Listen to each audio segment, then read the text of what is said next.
यांचं श्रीराम शिदे आज आपल्याला हे करणार, त्याचं व्याख्यान होतं आणि त्यांनी एक विषय पण आपल्याला पाठवला होता, परंतु काल अचानक त्याचं तब्येत बिघडली म्हणजे काही सिरियस, नथिंग सिरियस, पोट बिघडलं त्याचं, त्याला 2 दिवस जेवलेलं नाहीये, विकनेस चिकार आहे, म्हणून त्यांनी मला सकाळी असा मेसेज पाठवला की माझी अगदी हालत खराब झाली आहे, तर मी आज काही देऊ शकणार नाही. मग मी ताबडतोब संजयला फोन केला, कारण आपलं नेक्स्ट पुढच्या महिन्याचा ठरलेलं होतं ते संजय करणार होता. तर संजयला मी विचारलं की तू आज करू शकशील का, आणि सांगायला आनंद वाटतो की त्यांनी अगदी रेडीली इमिजिएटली तो हो बोलला. जनरली लोक म्हणतात अरे मला थोडा वेळ पाहिजे किंवा हे, पण he said okay no problem, मी करीन. तर त्याच्यामुळे आपण सगळ्यांनी पहिले त्याला आधी थँक्यू म्हणूया. संजयची आता याच्या आधी सुद्धा मी कुठल्याही वक्त्यांची ओळख करून दिली नव्हती, कारण सगळेच आपण ओळखीचेच आहोत. आपण 7-8 वर्ष 5वी ते 11वी सगळे एकाच शाळेमध्ये शिकलो असल्यामुळे सगळे सगळ्यांना ओळखतात, त्यामुळे तशी वैयक्तिक ओळख करून देण्याचे काही हे नाहीये. परंतु संजय व्यवसायाने ही वॉज अ फिजिओथेरपिस्ट. डोंबिवलीमध्ये त्यांनी स्वतःची त्याची प्रॅक्टिस इतकी वर्ष केली, जवळजवळ 45 वर्ष संजय, 43. हा. आणि मग त्याच्यानंतर माझ्याच आग्रहाखातर त्यांनी रिटायरमेंट घेतली. अरे आणि आता तो रिटायर्ड काय पर्सनल आहे सगळं होतं की काय? नाही, मी त्याला सांगत होतो आता किती वेळ करणार, आता झालं, आता तुझ्या रिस्पॉन्सिबिलिटीज लायबिलिटीज सगळ्या संपल्यात, आता रिटायर व्हायला हरकत नाही तुला. त्यांनी ऐकलं ते, परंतु त्याच्या मागे आता दुसरी जबाबदारी आहे नातवाला सांभाळण्याची, ती लागलेली आहे, त्यामुळे तो बेंगलोरमध्ये असतो सध्या. आणखीन दुसरं त्याचं वैशिष्ट्य आपल्याला सगळ्यांना माहिती आहे, गेले 2 दिवस आपल्या ग्रुपवरती त्याची चर्चा होतच आहे की शाळेत असल्यापासून एकतर तो म्हणजे आता त्याचे केस वगैरे गेले त्याच्यावर जाऊ नका, पण तो इतका तेव्हा पण कमी होते, कॉलेज आणि तरुणपणी असताना इतका चिकणा दिसायचा की सगळ्या मुली त्याच्या मागे असायच्या, असं मी ऐकलेलं आहे, ऐकिवात आहे असं.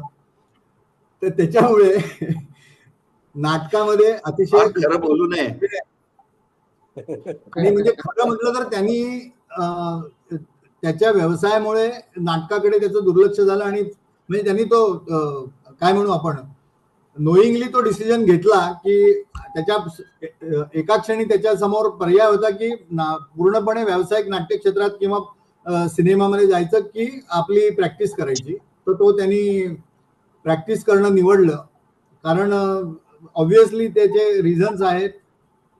त्याच्यामुळे अदरवाईज तो फार मोठा नट होऊ शकला असता, म्हणजे विक्रम गोखले आणि हा साधारणतः त्यांच्यापेक्षा थोडा 5-6 वर्ष लहान, पण या दर्जाचा अभिनय तो करत होता आणि मोठा अभिनेता झाला असता. पण त्यामुळे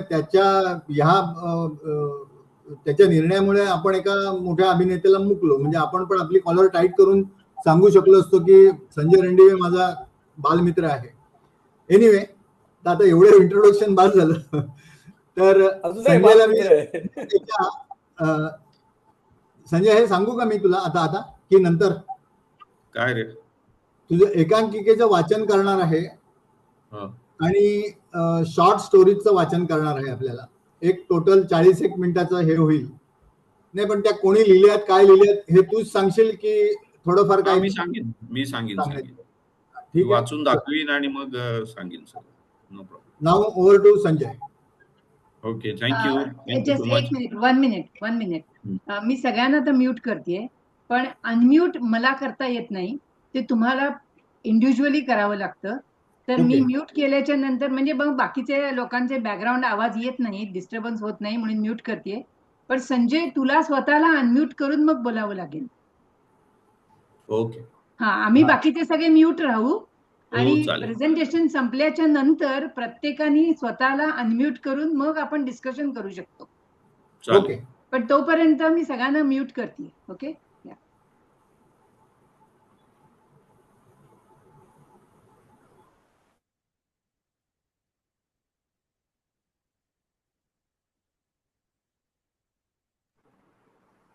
Sanjay, you will have to unmute yourself. Okay. येतोय ऐकू? Yes. हा, सगळ्यांना व्यवस्थित येतोय का आवाज? कारण काय मला वाचूनच दाखवायचंय, त्यामुळे ते ऐकू आलं नाही तर मजा येणार नाही. ओके.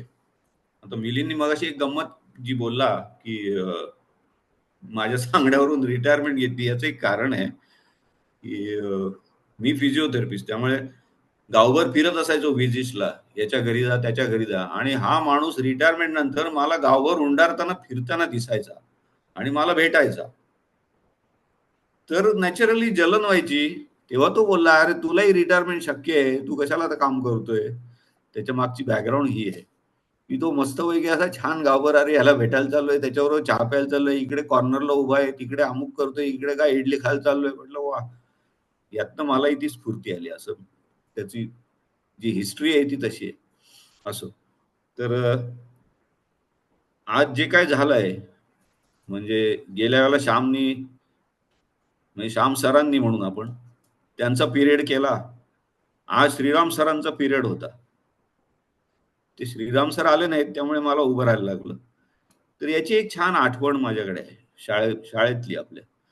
साधारण माझ्या आठवणीप्रमाणे 7वी मध्ये असताना टेक्निकलचा वर्ग झाला आमचा.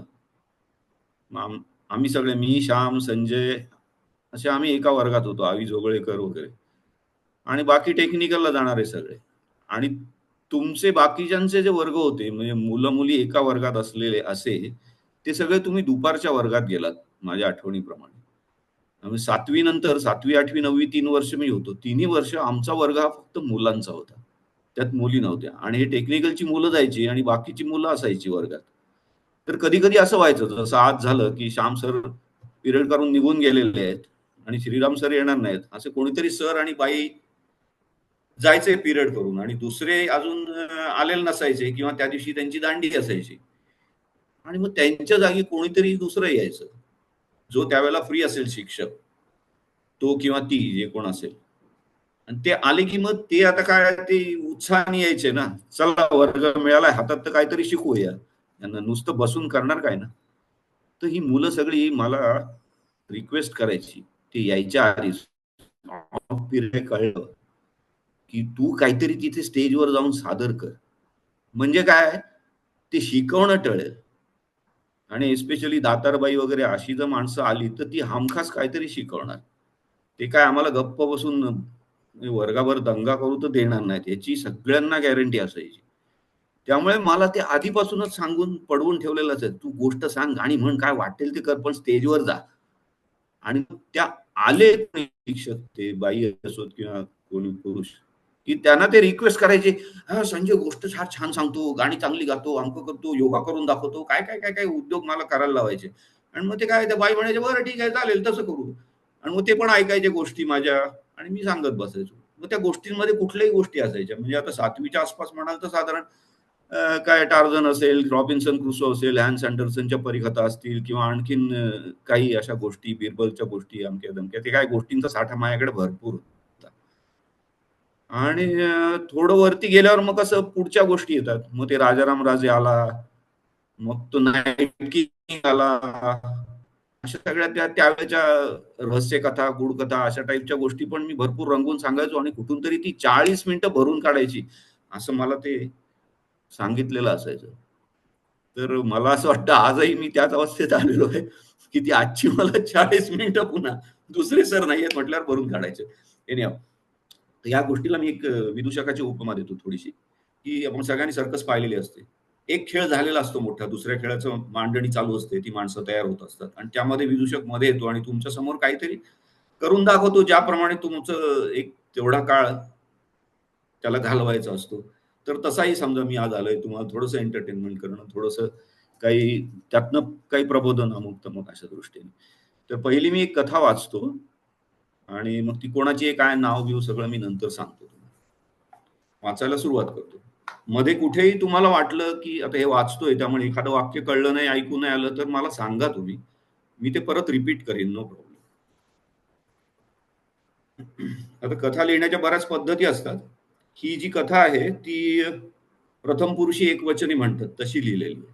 म्हणजे मी यातून, म्हणजे कथानायक हा स्वतः कथा सांगतोय, अशी ही कथा आहे. तसं पाहिलं तर तो रविवार नेहमीसारखाच होता. गाडी पार्क करून मी स्विमिंग पूलकडे गेलो. मला पोहायला खूप आवडतं, त्यामुळे मी बऱ्यापैकी नियमितपणे पोहायला जातो. त्या दिवशी सुद्धा मी नेहमीप्रमाणे चेंजिंग रूम मध्ये गेलो. कपडे बदलले, काढलेले कपडे नीट घडी घालून सॅकमध्ये ठेवले, पोहण्याचा कॉस्ट्युम चढवला आणि जाऊन एक शॉवर घेतला. कारण शॉवर घेतल्याशिवाय स्विमिंग पूलमध्ये शिरायचं नसतं आणि हे न करणाऱ्या माणसांबद्दल माझ्या मनात व्यवस्थित राग असतो. तर सांगायची गोष्ट म्हणजे शॉवर घेतला आणि टॉवेल खांद्यावर टाकून मी स्विमिंग पूलकडे गेलो. टॉवेल तिथेच बाजूला ठेवून दिला. नेहमीच्या सरावानी एक सूर मारला. शांतपणे पाण्याखालून पोहत पोहत दुसऱ्या काठाला पोहोचलो. मग पुन्हा तिथून इकडे असं माझं पोहणं साधारण 20 ते 25 मिनिटं चालू होतं. पोहणं झाल्यावर बाहेर आलो. टॉवेलनं अंग झाकून घेतलं आणि पुन्हा चेंजिंग रूमकडे गेलो. शांतपणे पुन्हा शॉवर घेतला. अंग थोडं खसखसून धुतलं. ज्या योगे स्विमिंग पूल मधलं क्लोरीनचा समावेश असलेलं पाणी माझ्या अंगावरून पूर्णपणे निघून जाईल. नेहमीचे कपडे घालून बाहेर आलो तर माझ्या समोर एक तरुणी उभी होती.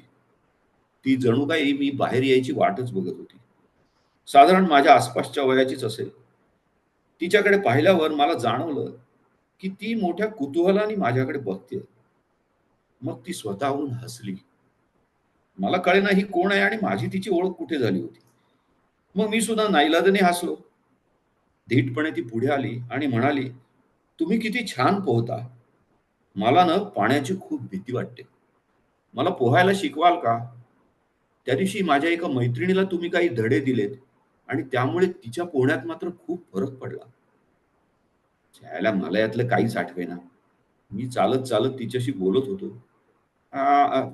असेल तसं मी खूप जणांना मदत करतो, पण तुम्ही इथला कोर्स का नाही करत? इथे कोचिंग चालू असतं, ठराविक बॅचेस असतात. तुमच्या सोयीच्या वेळी जा, म्हणजे नीट शिकणं होईल आणि भीती पण निघून जाईल. पण तिला बहुतेक कुठेतरी वाईट अनुभव आला होता. ती म्हणाली, अहो ते कोच भीती घालवायला म्हणून एकदम पाण्यात उडी मारायला लावतात आणि नाही मारली तर आपलं लक्ष नसताना एकदम ढकलून देतात. मी पाहिलंय तसं करताना. बोलत बोलत आम्ही माझ्या गाडीपर्यंत आलो. मी तिच्या बोलण्यावर विचार करत करत गाडीचं दार उघडून आत बसलो. तेवढ्यात दुसऱ्या बाजूचं दार उघडून मला कळेपर्यंत ती बाजूच्या सीटवर येऊन बसली सुद्धा. मी काही बोलणार इतक्यात म्हणाली, मी इथेच पुढे राहते, वाटेत उतरते. मला काही सुधारायच्या आत मी रोजचा रिफ्लेक्स असावा तशी गाडी सुरू केली. गाडी सुरू केल्यानंतर ती मला म्हणाली, अहो माझी मैत्रीण तुम्हाला ओळखते. तिनं नाव सांगितल्यावर माझ्या लक्षात आलं. ती मैत्रीण आमच्याच ऑफिसमध्ये काम करत होती आणि 2-3 महिन्यापूर्वीच ती दुसरीकडे जॉईन झाली होती. मी विचारात पडलो. तेवढ्यात ती म्हणाली, मग शिकवाल ना मला? आता मला स्वतःला एखाद्याला अगदी सुरुवातीच्या काळापासून पोहणं शिकवण्यात वगैरे काही रस नव्हता, कारण ते अत्यंत कंटाळवाण असतं आणि माझ्याकडे तेवढा वेळही नव्हता. मी माझ्या हौसेपोटी पोहणारा माणूस आणि तिचं घर येईपर्यंत मी तिला तेच पटवण्याचा प्रयत्न करत होतो. ती राहत होती तिथे गाडी रस्त्याच्या कडेला उभी केली आणि ती उतरली. बहुतेक तिला माझं म्हणणं पटलं असेल असं मला वाटलं. तेवढ्यात तिने सांगितलं, ती समोर बाल्कनी दिसते ना 5व्या मजल्यावर, तिथे मी राहते. सध्या आम्ही दोघी जणी भाडं देऊन राहतो. आणि मग मला कॉफी प्यायला वर येण्याचा आग्रह केला. मी म्हणालो, नाही आज नको, मला जरा पेट्रोल भरायला जायचंय, कारण एरवी वेळ मिळत नाही आठवडाभर. ती निघून गेली आणि मी पेट्रोल भरायला गेलो. सुट्टी असल्यामुळे तिथे तोबा गर्दी. शेवटी एकदाचा माझा नंबर लागला. 1000चं भर असं सांगून मी 0 सेट केलाय ते तपासलं आणि क्रेडिट कार्डाने पैसे भरायचे म्हणून मी वॉलेट उचलायला गेलो. गिअर लिव्हरच्या मागे असलेल्या खोबणीमध्ये वॉलेट ठेवायची माझी नेहमीची सवय, पण वॉलेट तिथे नव्हतं. मी पुन्हा आठवत होतो. गाडीत बसायच्या वेळी मी माझ्या खिशातलं वॉलेट तिथे ठेवलेलं मला पक्क आठवत होतं. मग गेलं कुठे? आता मात्र बाजूला बसलेल्या त्या नवीन ओळख नसलेल्या मुलीची मला आठवण झाली. ती तशी सभ्य वाटली. थोडीशी आगाऊ असेल पण चोर वाटत नव्हती. पण हल्ली कुणाचं थोडंच काही सांगता येतंय. एकतर ती स्वतःहून माझ्या गाडीत बसली, मला न विचारता. आता असं कोणी करतं का? माझा संशय आणखी बळावला. असो, प्रथम पेट्रोलचे पैसे देणं भाग होतं. नशिबाने तिथे जीपे घेण्याची सोय होती, त्यामुळे माझं काम तरी झालं. आता तिच्या घरी जावं का? पण घरी जायचं म्हणजे तिच्यावर सरळ सोड संशय व्यक्त करावा लागेल. आणि तिने चोरलं नसेलच तर? इथे माझी सभ्यता आड आली. कारण चुकून तुझ्याकडे आलंय का असं विचारण्याची सोय नाही. ते मुद्दाम उचलावंच लागेल तरच तिच्याकडे जाईल. म्हणजे तिच्यावर सरळसोट चोरीचा आळ घ्यावाच लागेल. पण दुसऱ्या कोणी उचलण्याची शक्यताच नव्हती. मी शेवटी ठरवलं आणि नाईलाजाने तिच्या घरी निघालो. मनात तिच्याबरोबर काय बोलायचं, कसं बोलायचं याची जुळवाजुळव चालू होती. शेवटी तिची सोसायटी आली. तरी मला बोलणं सुरू कसं करावं हे सुचतच नव्हतं. बाहेरच मी गाडी पार्क केली आणि आत शिरलो. तिने जी बाल्कनी दाखवली होती त्या अंदाजाने तिकडे गेलो. दारावर नाव लिहिलेलं होतं, पण आम्ही एकमेकांची नावं कुठे विचारली होती. त्यामुळे बिंदास बेल दाबली. दार उघडलं. नशिबाने तेच घर होतं आणि तिनेच दार उघडलं. ती हसली. मला म्हणाली, "बसा, तुमचीच वाट बघत होते." आता माझा गोंधळ उडाला. म्हणजे मी तर असं काही बोललो नव्हतो की पेट्रोल भरून झाल्यावर कॉफी प्यायला येतो वगैरे, असं काहीच नाही. मग काय झालं? मी आलेच असं म्हणून ती आत गेली आणि अक्षरशः 5 मिनिटात बाहेर आली. तिच्या हातात माझं वॉलेट होतं. पहिला काय हरामी आहे. माझं वॉलेट चोरून वर माझी वाट बघत बसली होती, कधी येतोय आणि आपण याची मजा बघतोय म्हणून. आता मला मनातून राग येत होता, पण तो व्यक्त करण्याची सोय नव्हती, कारण जोपर्यंत माझ्या हातात माझं वॉलेट येत नाही. हे वॉलेट, पण ती माझी परीक्षाच बघत होती. ती वॉलेट हातात नाचवत माझ्याशी बोलायला लागली. "हे वॉलेट घ्यायला तुम्ही नक्की याल अशी माझी खात्री होती. पण मुळात ते तुमच्याकडे आलंच कसं?" "आलं नाही ते. मी उचललं." "हां?" "तुमच्या नकळत उचललं." "का म्हणून विचारा." मी विचारण्याच्या आतच म्हणाली, "मला तुम्हाला धडा शिकवायचा होता. तुम्ही ते वॉलेट तिथे ठेवलेलं पाहिल्यावरच माझ्या मनात पुढचा प्लॅन तयार झाला. ही तुमची नेहमीची सवय असणार आणि ही सवय चुकीची आहे हे तुम्हाला कोणीतरी सांगितलं पाहिजे असं मला ठामपणे वाटलं. कोणीतरी, मग मीच का नाही? फार तर काय होईल? तुम्हाला मी अशी चोरी केलेली आवडणार नाही. तुम्ही पुन्हा माझं तोंडही बघणार नाही. मला स्विमिंग शिकवणार नाही. नाही तर नाही. काय फरक पडतो माझ्या आयुष्यात? पण कोणीही तिथून वॉलेट उचलू शकतो आणि चुकून विसरून गाडी बंद करून गेला तर त्या वॉलेटसाठी काच फोडणं फारसं अवघड नाही. पुन्हा त्यात तुमची सगळी क्रेडिट आणि डेबिट कार्ड्स आहेत. भले थोरले पैसे सुद्धा दिसतात. हे बरोबर आहे का? हे सगळं बोलताना ती 15 वेळा माझ्यासमोर ते वॉलेट नाचवत होती, उघडून दाखवत होती. बापरे! तिचे हे तोफगोळे दणादण माझ्यावर आदळत होते आणि मी हैराण होत होतो. माझी आई पण मला एवढी कधी ओरडली नव्हती. ही मुलगी निर्भीड आहे. स्पष्टपणे एखाद्या अनोळखी व्यक्तीला सुद्धा त्याची चूक दाखवण्याचं धाडस तर तिच्यात आहेच. शिवाय त्यामुळे येणाऱ्या परिणामांना सामोरं जायची तिची तयारी आहे. आणि आपण योग्यच वागलो हे सिद्ध करण्याची हुशारी सुद्धा आहे. वागण्यात आणि बोलण्यात फरक नाहीच, उलट स्वच्छ प्रामाणिकपणा आहे. आणि हे तर सध्या फारच दुर्मिळ. यातला एकही गुण माझ्यात नाही याची मला ठाम जाणीव झाली. मी तिच्या जागी असतो तर गेलंच वॉलेट तर आपलं थोडंच आहे अशी पळवाट शोधली असती. आता तिच्या प्रश्नाचं उत्तर देण्याची माझी पाळी होती. "हो, हो, हो, ती चूकच आहे," मी म्हणालो. "म्हणजे ती सवय चुकीची आहे." "हो, हो, हो, हो, ती सवय चुकीची आहे." "मग?" "मग काय, आता तरी लक्षात ठेवा आणि ही सवय मोडा. आणि प्रत्येक वेळी ते वॉलेट तिथे ठेवायला गेलात ना, की तुम्हाला माझी आठवण होईल आणि हा प्रसंग आठवेल. मग आपोआप तुम्ही तसं करणार नाही याची मला गॅरंटी आहे."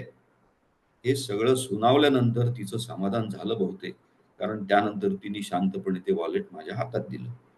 "सगळं नीट आहे की नाही तपासून घ्या." मी ते वॉलेट घेतलं आणि खिशात ठेवलं. तपासून घेण्याची काही गरजच नव्हती हे मला कळत होतं. 2 मिनिटात कॉफी घेऊन येते. मला काही बोलायला संधी न देता ती आत गेली. मी इकडे-तिकडे बघत होतो. घरात काही फारसं सामान दिसत नव्हतं. बहुधा या दोघी नोकरीसाठी इथे आल्या होत्या. तेवढ्यात ती कॉफी घेऊन आली. "तू इथली नाहीस का?" माझ्या नकळतच मी एकेरीवर आलो होतो. हो, मी पुण्याची आहे. ते आलं लक्षात. ती हसली आणि मीही हसलो. चक्क माझा राग कधी निघून गेला मला कळलंच नाही. माझे आई वडील आणि भाऊ पुण्याला असतात. मी नोकरीच्या निमित्ताने इथे आले. मी इथे आलो म्हणून तुझा प्लॅन यशस्वी झाला, पण मी नसतोच आलो तर, किंवा मला तुझा संशय आलाच नसता तर काय, माझ्या मैत्रिणीकडून तुमचा फोन नंबर घेऊन मीच तुम्हाला फोन केला असता. अरे बापरे, म्हणजे एवढी तयारी होती, हुशारच आहेस. हे ऐकल्यावर एक क्षण मात्र तिच्या चेहऱ्यावर लादल्यासारखं एक्सप्रेशन आलं. नंतर आम्ही बराच वेळ बोलत राहिलो. हे बोलणं चालू असताना प्रथमच माझं तिच्याकडे लक्ष गेलं. ती आकर्षक होती, यात शंकाच नाही. एखाद्या माझ्यासारख्या माणसाला मोहात पाडेल अशी. मग हळूहळू आमची भेटी वाढत गेली. आम्हाला दोघांनाही लक्षात आलं आपण एकमेकांना अनुरूप आहोत. आणि 6 महिन्यातच आम्ही विवाहबद्ध झालो. आता मात्र मी मनापासून तिच्या पोहण्याकडे लक्ष दिलं आणि हळूहळू तिची भीती घालून ती छानपैकी तिला पोहणं शिकवलं.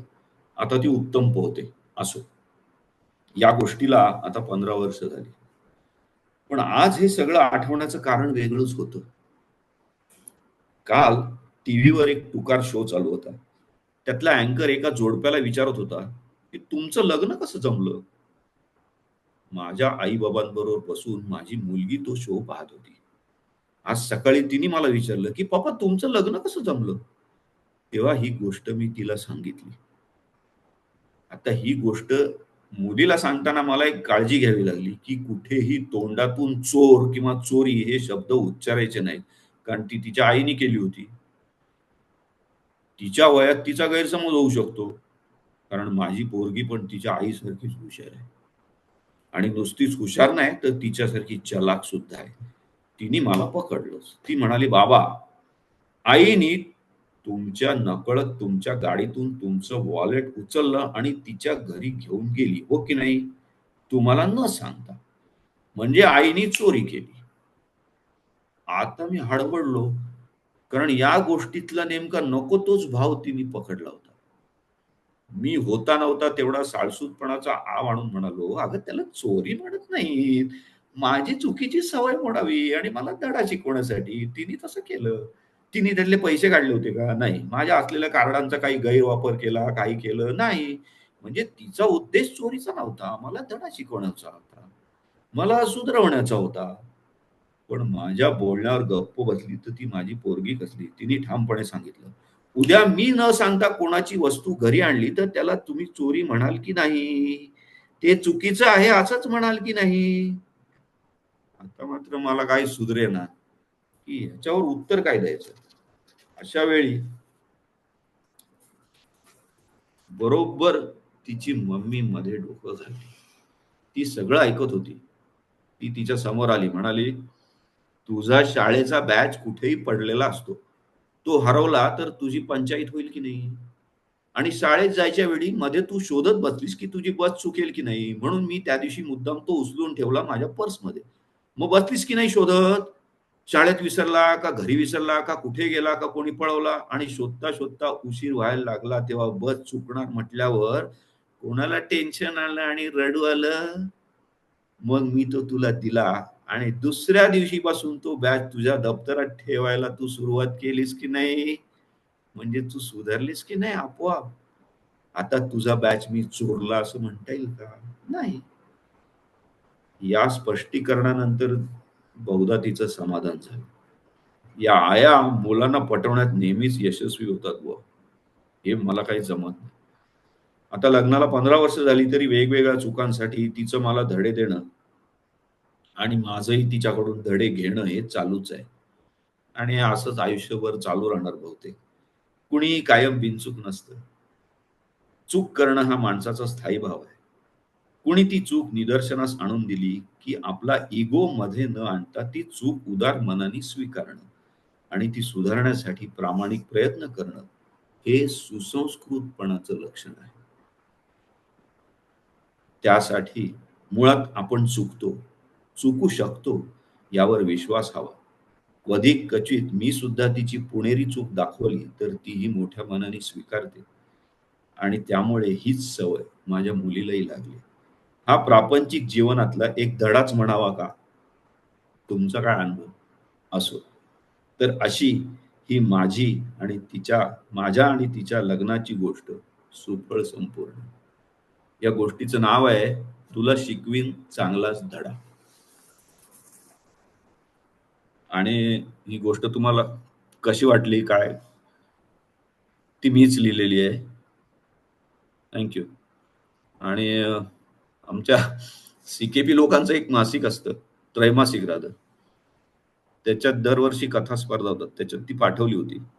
त्याला त्यावेळेला दुसरं बक्षीस मिळालं होतं. 3-4 वर्षापूर्वीची गोष्ट आहे. थँक्यू. आता दुसरं जे आता ही थोडी हलकी फुलकी कथा होती. त्याच्यानंतर मी एक एकांकिका वाचणार आहे. ती थोडी गंभीर अशी आहे.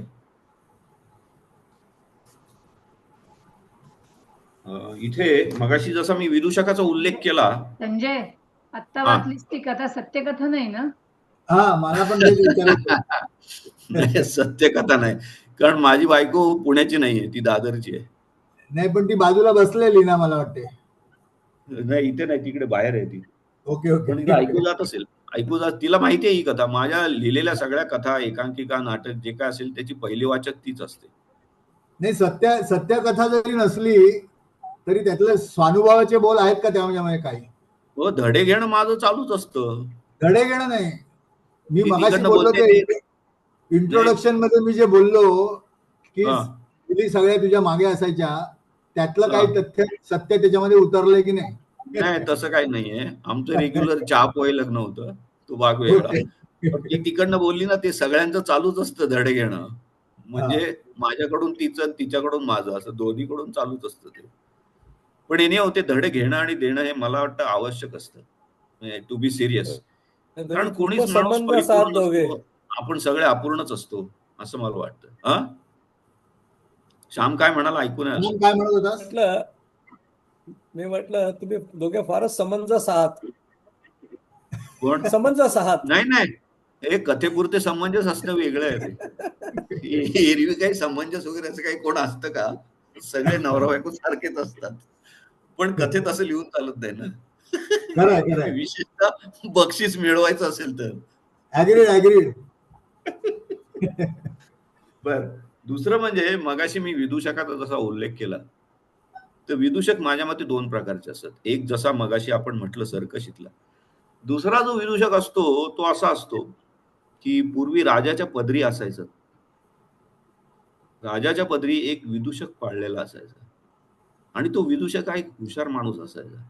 तो अशासाठी की राजा समजा काही चुकत असेल, त्याच्याकडून काही चुकीचं बोललं गेलं किंवा चुकीच्या माणसांबरोबर सल्लामसलत चालू झाली, तर त्याला जागं करणं की तू चुकीच्या दिशेत जातोयस. कारण राजालाही काही सगळी अक्कल नसते.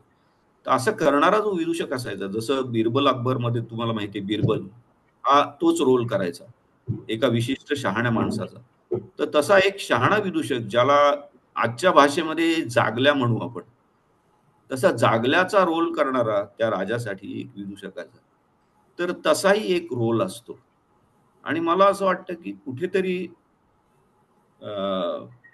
आजकाल सामाजिक बांधिलकी वगैरे हे शब्द थोडेसे विचित्र झालेत, गुळगुळीत झालेत, किंवा त्याला वेगळ्या दृष्टीने पाहिलं जातं. किंवा आजचे जे लेखक आहेत, विशेषतः तरुण लेखक, त्यांना नेहमी असं वाटतं की नाही नाही, आम्हाला काही समाज प्रबोधन वगैरे करायचं नाहीये, आम्हाला काही संदेश वगैरे द्यायचा नाहीये. कशासाठी? हे चुकीचं आहे. लिखाण हे तुमचं फक्त काय स्वतःच्या मनासारखं असलं पाहिजे, लोकांनी काय घ्यायचं ते घ्यावं वगैरे. आणि गंमत सांगायची तर हाच विषय एकदा प्रशांत दळवी आणि चंद्रकांत कुलकर्णी ही जी जोडगोळी आहे आपली, ज्यांनी अनेक नाटकं दिलीत आपल्याला, चाहूल किंवा चार चौघी वगैरे सारखी, त्यांच्याशी बोलताना आला होता. तर ते म्हणाले, नाही नाही, त्या दिवशी एक चित्रपट दाखवला होता आम्ही. मला वाटतं मिलिंद कदाचित होता का त्यावेळेला, मला आठवत नाही. एक अश्विनी भावेचा चित्रपट दाखवला होता प्रतिमातर्फे. हा, आठवत आहे का तुला? ती थोडीशी वेडसर होते वगैरे, असं सगळं होतं त्याच्यामध्ये. तो प्रशांत दळवी आणि चंद्रकांत कुलकर्णी तेव्हा आले होते. तर तेव्हा त्यांच्याशी मी बोलत होतो स्टेजवरून, मीच त्यांच्याशी संवाद साधत होतो. तर तिथे त्यांनी सांगितलं की नाही नाही, आम्हाला काही संदेश वगैरे द्यायचा नाहीये. तर तेव्हा मी त्यांना हेच सांगितलं की तुम्हाला द्यायचा नसतो, पण प्रेक्षक तसे नसतात.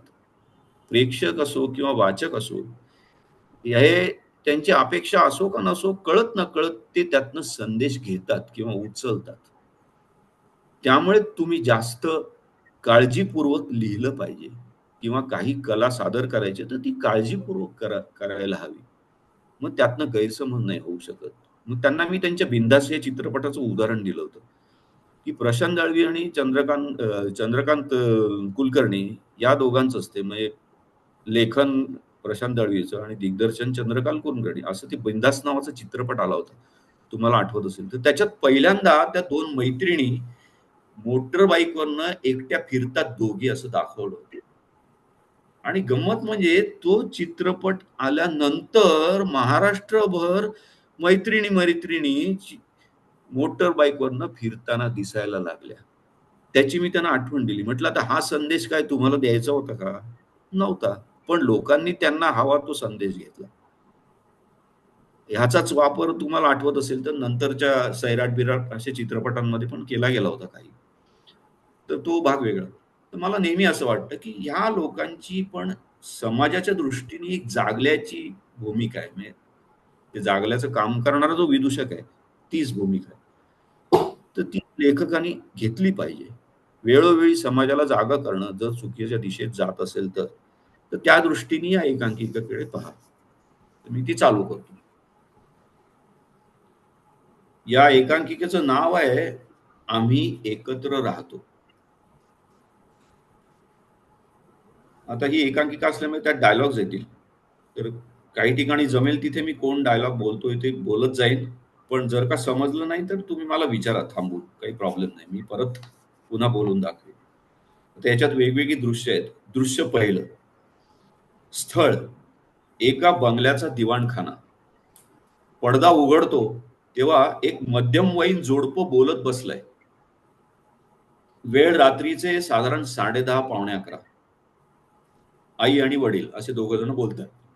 आई म्हणते, किती उशीर झालाय? कधी येणार आहेत दोघंही कुणास ठाऊक. दीदी म्हणाली होती सकाळी की आज उशीर होईल, मीटिंग आहे. पण निदान यशो तरी यायला हवा होता. काय नाही बसला असेल उंडारत मित्रांबरोबर.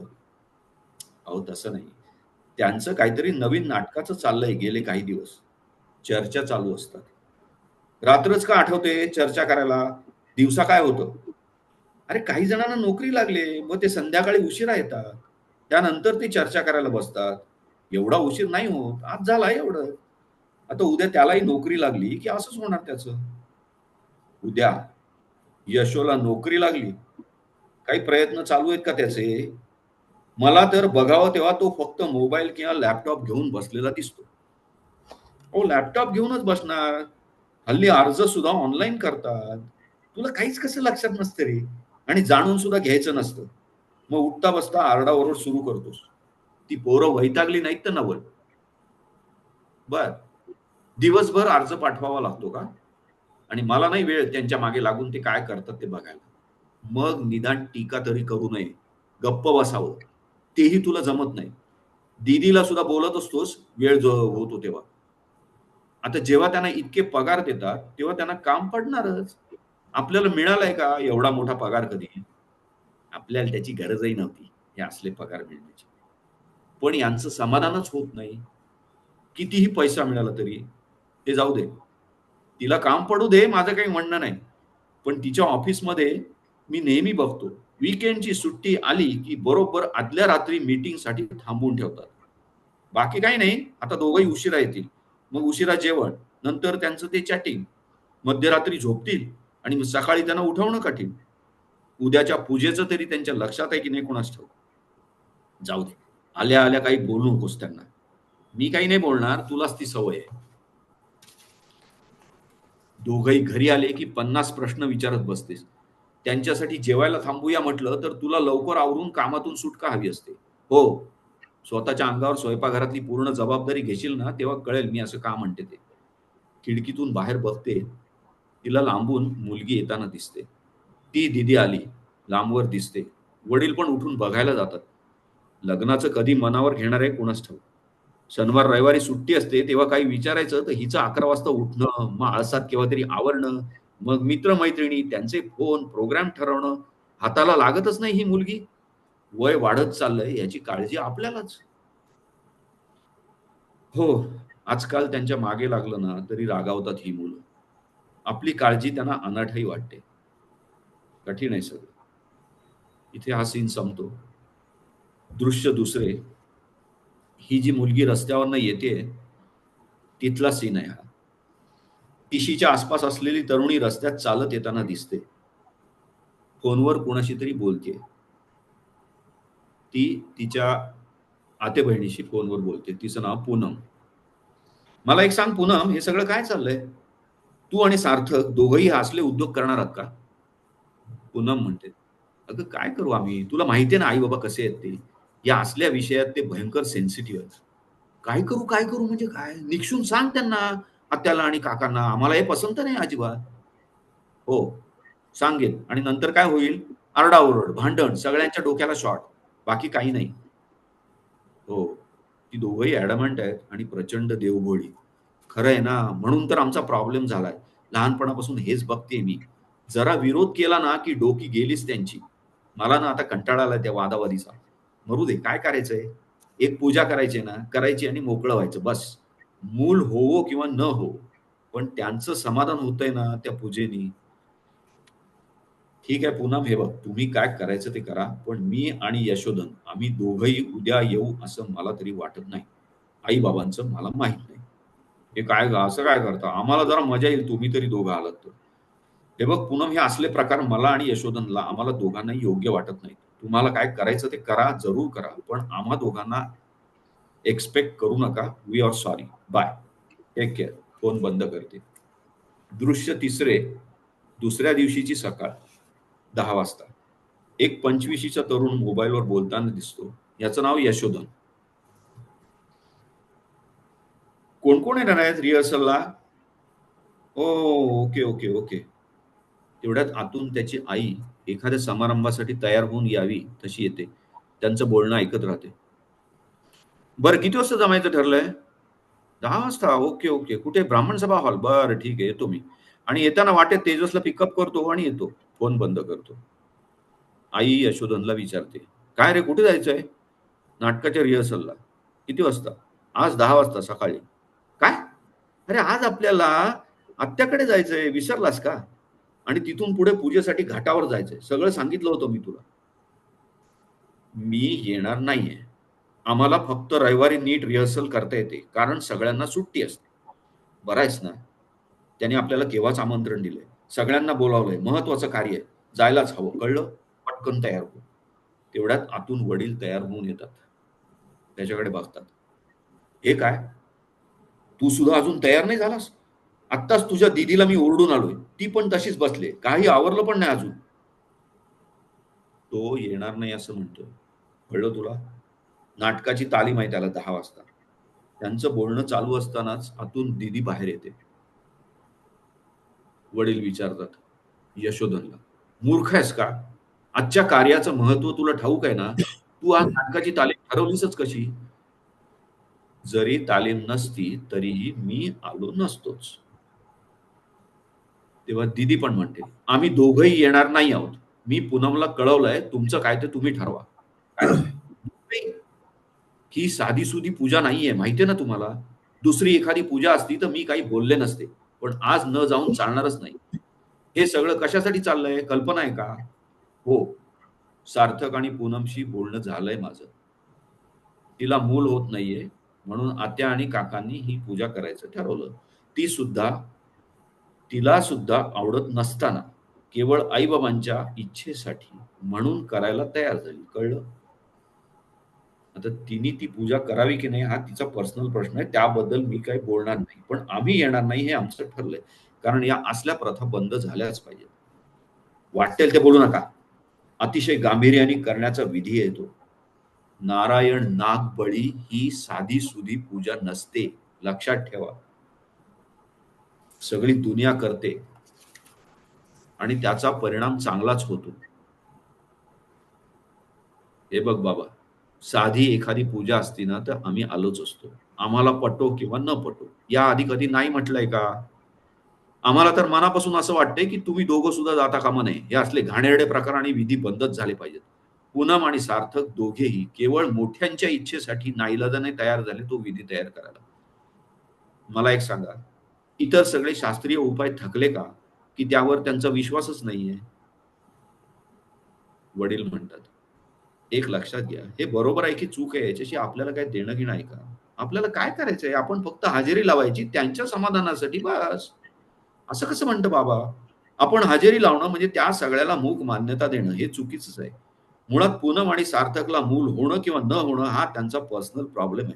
त्याची अशी जाहीर वाच्यता करणं आणि त्यासाठी सगळ्यांनी मिळून एखादा विधी करणं हे सगळं हिडीस आहे. आम्हाला नाही पटत. यशो म्हणतो, करेक्ट. इतरांचा संबंधच काय? ती दोघं बघून घेतील त्यांच्या आयुष्याचं. सगळ्यांनी त्यात इन्व्हॉल्व व्हायची काही गरजच नाहीये. आणि ती आणि तिचे आई-बाबा काय घालायचा तो गोंधळ घालू दे. आपण परके. इतके सगळे उपाय आहेत ते थकलेत का? वडील म्हणतात, आपण परके कसे? माझी सख्खी बहीण आहे ती. तिच्या प्रॉब्लेममध्ये तिला साथ देणं हे माझं कर्तव्य आहे. आई पण वैतागते. हल्ली बघतेय मी, प्रत्येक गोष्टीत तुमचं आपलं आणि परकं चालू असतं. घरातही तसंच. तुम्हाला दोघांना काही विचारायला जावं तर फालतू प्रश्न म्हणून हिणवल्यासारखं करता. तुमच्या पर्सनल गोष्टींबद्दल काही बोलायचंच नाही. जणू आम्ही पण परकेच आहोत. बिनमहत्त्वाच्या गोष्टी घेऊन डोकं खाता तुम्ही. म्हणून तसं होतं. महत्त्वाचे प्रश्न असतील ना, तर आम्ही तसं नाही बोलत. ठीक आहे. तुझं लग्न हा बिनमहत्त्वाचा प्रश्न आहे का? आत्ता हा विषय निघाला नाहीये. उगाच फाटे फोडू नका बाबा. मुळात महत्त्वाचे प्रश्न घेऊन तुम्ही आमच्याकडे येताच कधी? तिथे तुमचे तुम्ही सोल्युशन्स काढून मोकळे होता. ते सगळे निर्णय आमच्यावर लादलेच जातात आणि अगदी लहानपणापासून ते आजपर्यंत. बरोबर आहे. आम्हाला कोण विचारते? आम्ही काय लहानच, आम्हाला काय कळते? वडील चमकतात. हां? कमाल आहे. आता लहानांना लहान म्हटलं तर राग का येतो? आणि असा कुठला आमचा महत्त्वाचा निर्णय तुम्हाला पटला नाही? कुठला काय? कितीतरी आहे. उदाहरणार्थ उदाहरणार्थ उदाहरणार्थ हा बंगला. काय गरज होती हा नसता निर्णय घ्यायची? चांगला मोठा फ्लॅट होता अरुणोदय सोसायटीत. लहानपणापासून तिथे वाढलो होतो आम्ही. एक्झॅक्टली यशो म्हणतो. आमचे दोघांचेही मित्र-मैत्रिणी तिथे होते. आसपासचं सगळं सोयीचं होतं. धम्माल यायची तिथे. काय अडचण होती तिथे राहिलो असतो तर? आता महिना-महिना कोणी भेटत नाही. कोण येणार इथे गावाबाहेर? सगळा अविचारी निर्णय होता तो. शिवाय एवढं लोन काढून हा बंगला घेतला. मग ते फेडायला दोघांची धावपळ. सगळं पाहिलंय आम्ही लहानपणापासून. मग बाकीच्या हौशी-मौजी सगळ्याला मुरडच घालावी लागली ना, तुम्हाला सुद्धा आणि तुमचंच नाही आम्हाला सुद्धा. आई म्हणते, "अगं लोकांना मिळत नाही ते बंगल्यात राहण्याचं सौख्य आम्ही तुम्हाला दिलं. त्याबद्दल आमचे आभार मानायचे सोडून तुम्ही हे काय भलतंच?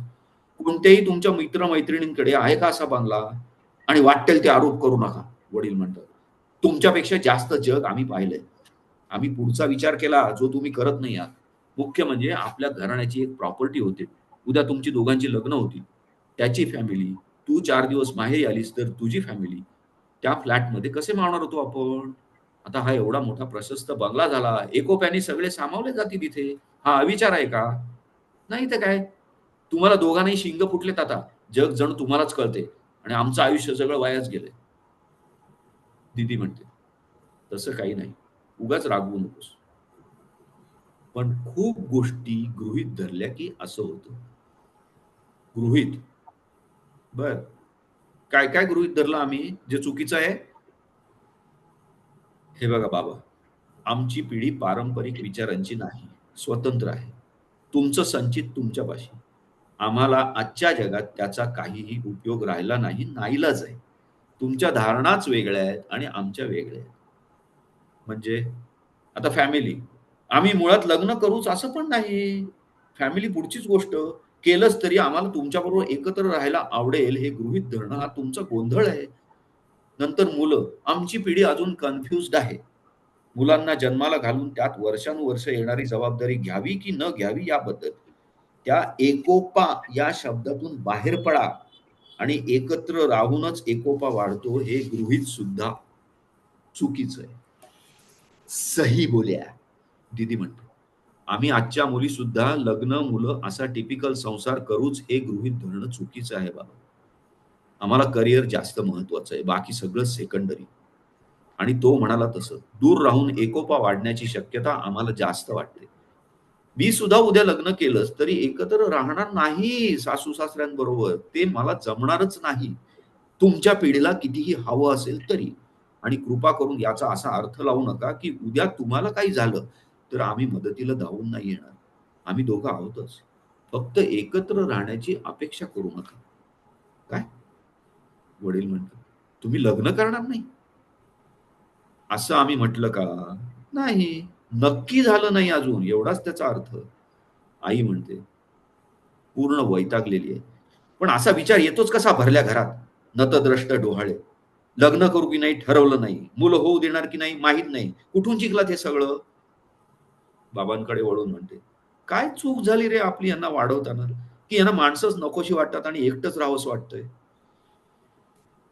हा, वडील सुस्कारा सोडतात. बरोबर आहे. तुमची जवळची माणसं कोण? तुमचा मोबाईल आणि तुमचा लॅपटॉप, बस. आम्हा माणसांना काय किंमत आहे? आम्ही दोघं आता कवडी मोल. दीदी पण शेवटी वैतागते आणि यशोधनकडे बघते, हे काय चाललंय यांचं, अशा अर्थाने. आणि तरीही तिचा शांतपणा चालू आहे. बाबा, उगाच इमोशनल ड्रामा करू नका. लग्न, मुलं यांचं महत्व आम्ही नाकारत नाही, पण तुमच्या प्रायोरिटीज वेगळ्या आहेत.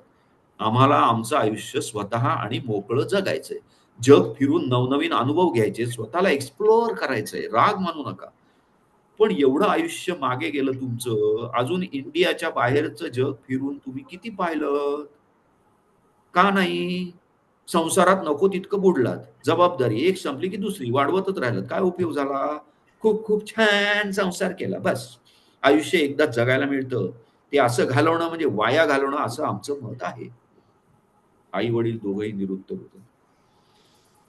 यशोधन म्हणतो, आणि टेक्नॉलॉजीवर तुमचा उगाच राग आहे, तो असा बाहेर पडतो. काही नवीन शिकण्याची तुम्हाला इच्छाच नाही.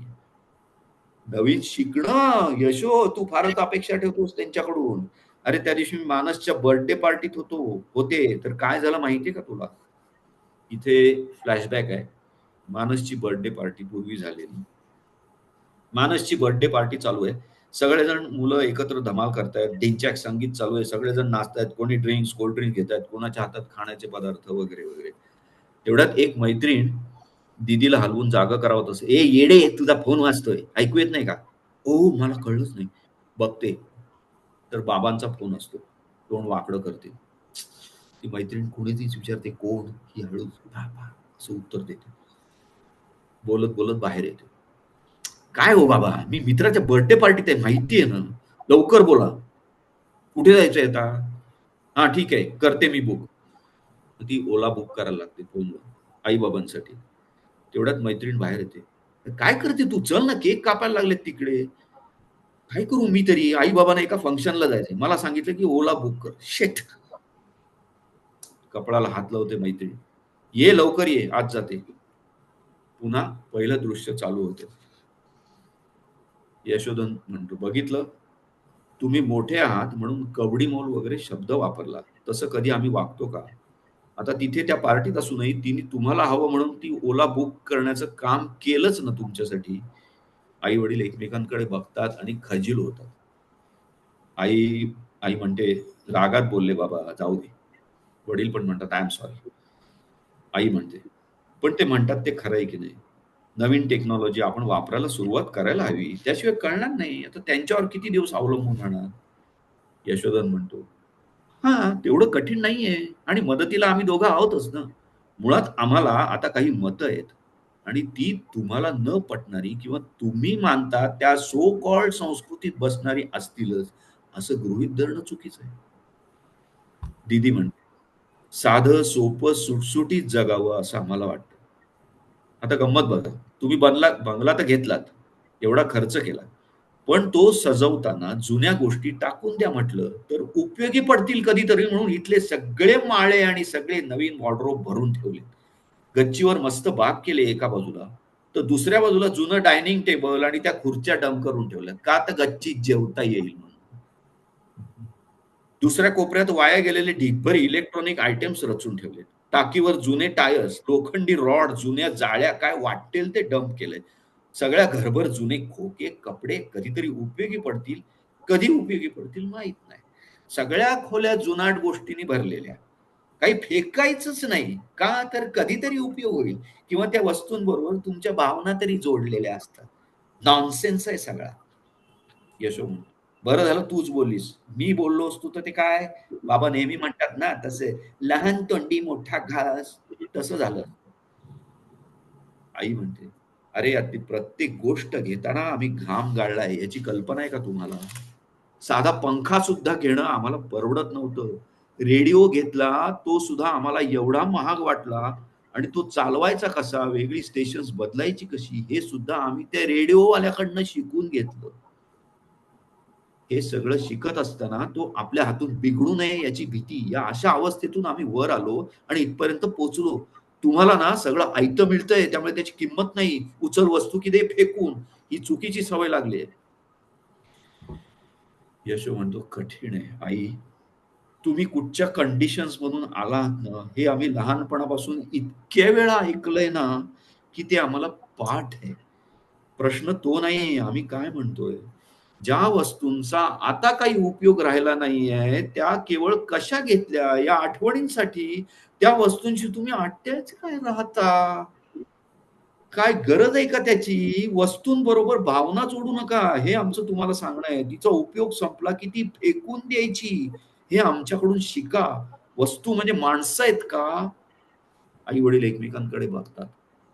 एकीकडे त्यांचं म्हणणं पटतंय, पण लगेच ते बरोबर आहे असं म्हणायला जीभ उचलली जात नाही, कारण दोघांचा इगो आड येतो.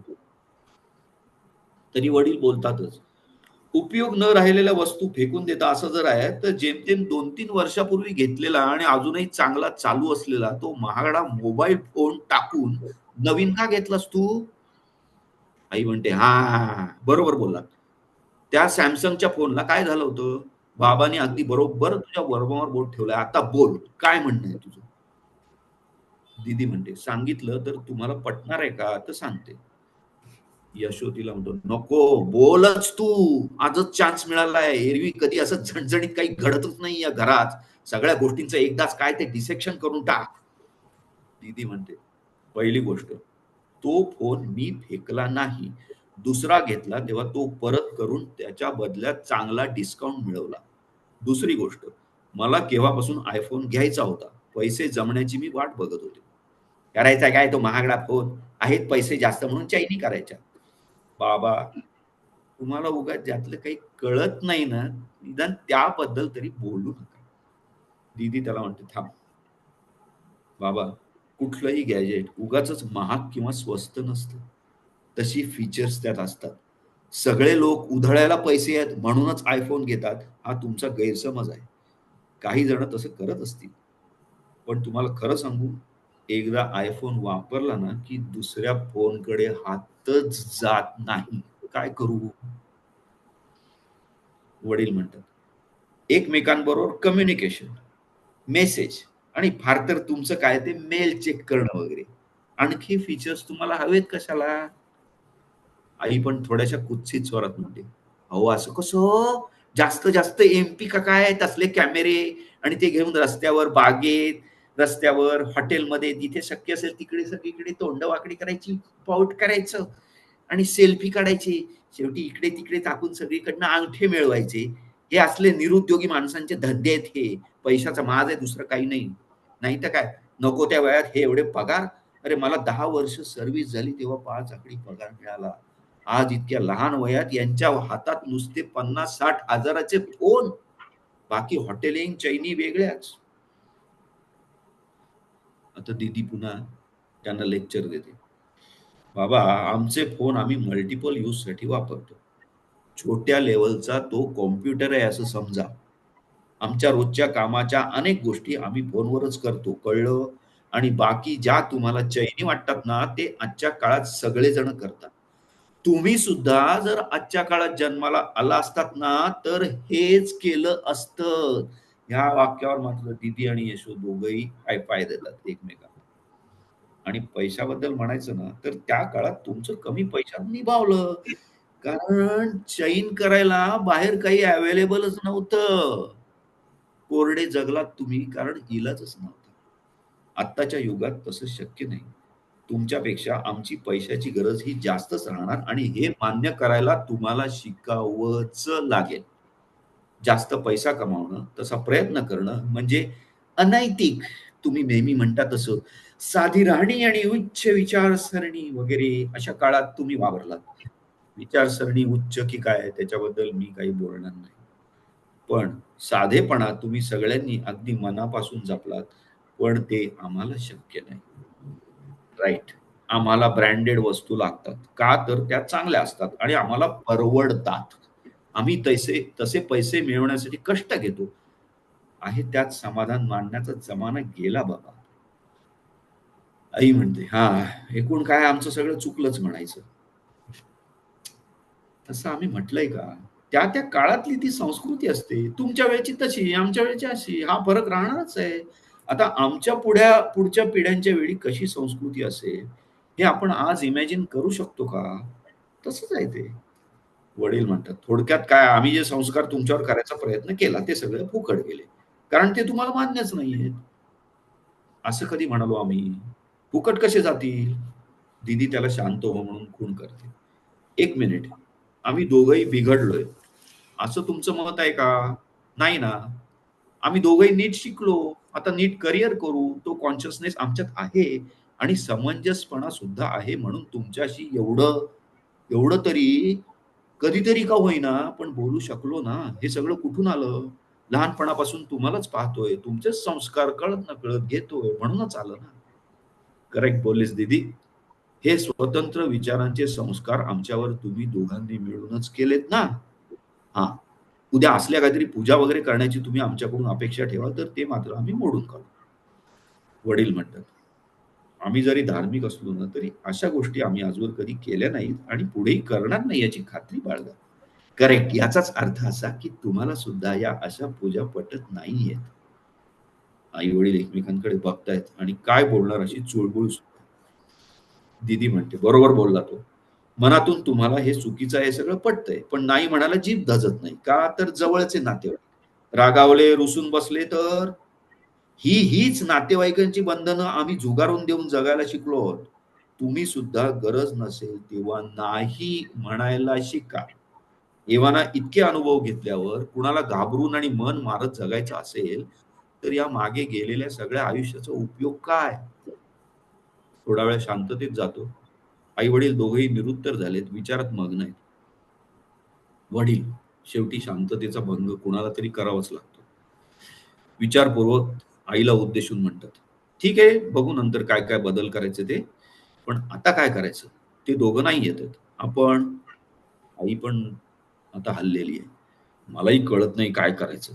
गेलं नाही तर वाईट दिसेल. तब्येत बिघडली असं कळवूया का?" दीदी आणि यशोधन एकमेकांकडे बघतात आणि हसतात. वडील म्हणतात, "कालपर्यंत सगळे ठीक होते. आज बिघडली असं म्हटलं, की ऑब्व्हियसली आपण खोटं सांगितलं असंच वाटणार आणि सगळ्यांच्याच तब्येती एकदमच कशा बिघडतील?" आता ह्या वाक्यावर सगळेच जण हसतात. "मग करायचं काय?" "तो विधी खरंच विचित्रच आहे. कोणी शोधून काढला कोणास ठाऊक. हे बघ आई, हे सगळं जेव्हा शोधलं गेलं तेव्हा कुठल्या प्रकारची शास्त्रीय साधनं उपलब्ध नव्हती. कितीतरी प्रॉब्लेम्सना काही उपायच नव्हते. मग शेवटी देव आणि दैव याच्यावर हाव आला आणि मग ती जबाबदारी या पुरोहितांनी पार पाडली. पण आता घाबरून जाऊन हे असे उपाय करणं हे कमकुवतपणाचं लक्षण आहे. येस, आणि त्यांना असू देत कमकुवत. पण तुम्ही असे कमकुवत मनाचे झालेले आम्हाला आवडणार नाही. तुमच्या कुठल्याही प्रॉब्लेममध्ये आम्ही दोघंही तुमच्या बरोबर आहोत. उगाच मनं हळवी होऊ देऊ नका. कळवून टाका आत्याला, आपण येत नाही आहोत म्हणून. आणि हे काम आईनी करण्याचं नाही. बहीण तुमची आहे, कळवायचं तुम्हीच. आई मात्र इथे खुदू हसायला लागते. ते बघून सगळेच हसायला लागतात. "तुम्ही लोकं ना पक्के चालू आहात," वडील म्हणतात. "हां, तुमच्याकडूनच शिकलोय लहानपणापासून." "Yes, absolutely." आई म्हणते, "ऐका आता. आपले आता त्यांचे ऐकायचे दिवस आलेत." तिघंही बाबांकडे बघतायत. मग वडील फोन लावतात. "हॅलो, निर्मल." मुलांकडे बघतात घाबरत. मुलं त्यांना "बोला, बोला, बोला," अशी खूण करतात. "निर्मल, आम्ही आज येत नाही आहोत." "नाही, बरे आहेत सगळे, पण म्हणजे असा विधी करणं मला म्हणजे आम्हाला कोणालाच पटत नाहीये. तुमचं चालू द्या, पण त्यात सामील व्हावंसं नाही वाटत. नंतर भेटू तेव्हा बोलू आपण, ठीक आहे, बाय. फोन बंद करतो. तिघेही टाळ्या वाजवतात. आई म्हणली चला बरं वाटलं.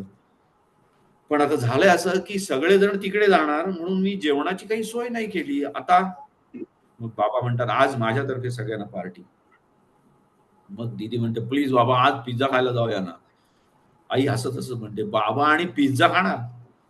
बाबा म्हणतात जाऊ दे, तुम्ही काय माझा ऐकणार आहात, चला पिझ्झा ते पिझ्झा चालेल, मला पिझ्झा खायला जाऊया, तयार व्हा पटकन चला. तिघेही जण ओरडतात हे आणि पडदा.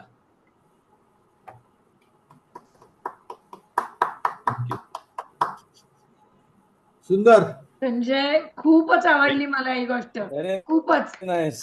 म्हणजे थ्रूआउट मला इतकं हसायला येत होतं की प्रत्येक गोष्टीचं. येस, आय थिंक रिलेटेबल आहे आपल्या प्रत्येकाच्या आयुष्यात आहे. खूपच छान, खूपच छान.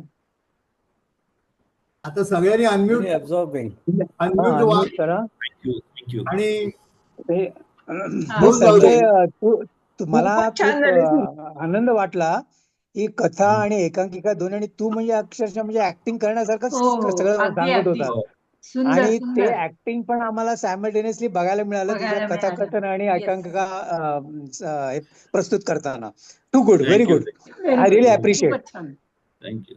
वंडरफुल. येस मस्त. येस संजय. आणि मला वाटतं की तू फक्त आता एकदाच हा प्रयोग केला, म्हणजे हा प्रस्तुत केला आहेस तुझा कार्यक्रम, तर असे तू वारंवार केलेस तरी सगळ्यांना आवडेल, हो, येस. असं माझं स्पष्ट मत आहे. हो हो हो. रिअली आमचं पण. Second. येस. जरूर जरूर जरूर. थँक्यू. आणि जे काय तुला तुझ्या अनुभवामधून जे आवडल्या असतील गोष्टी, कथा, अनुभव आहे ते तू सांगितलंस.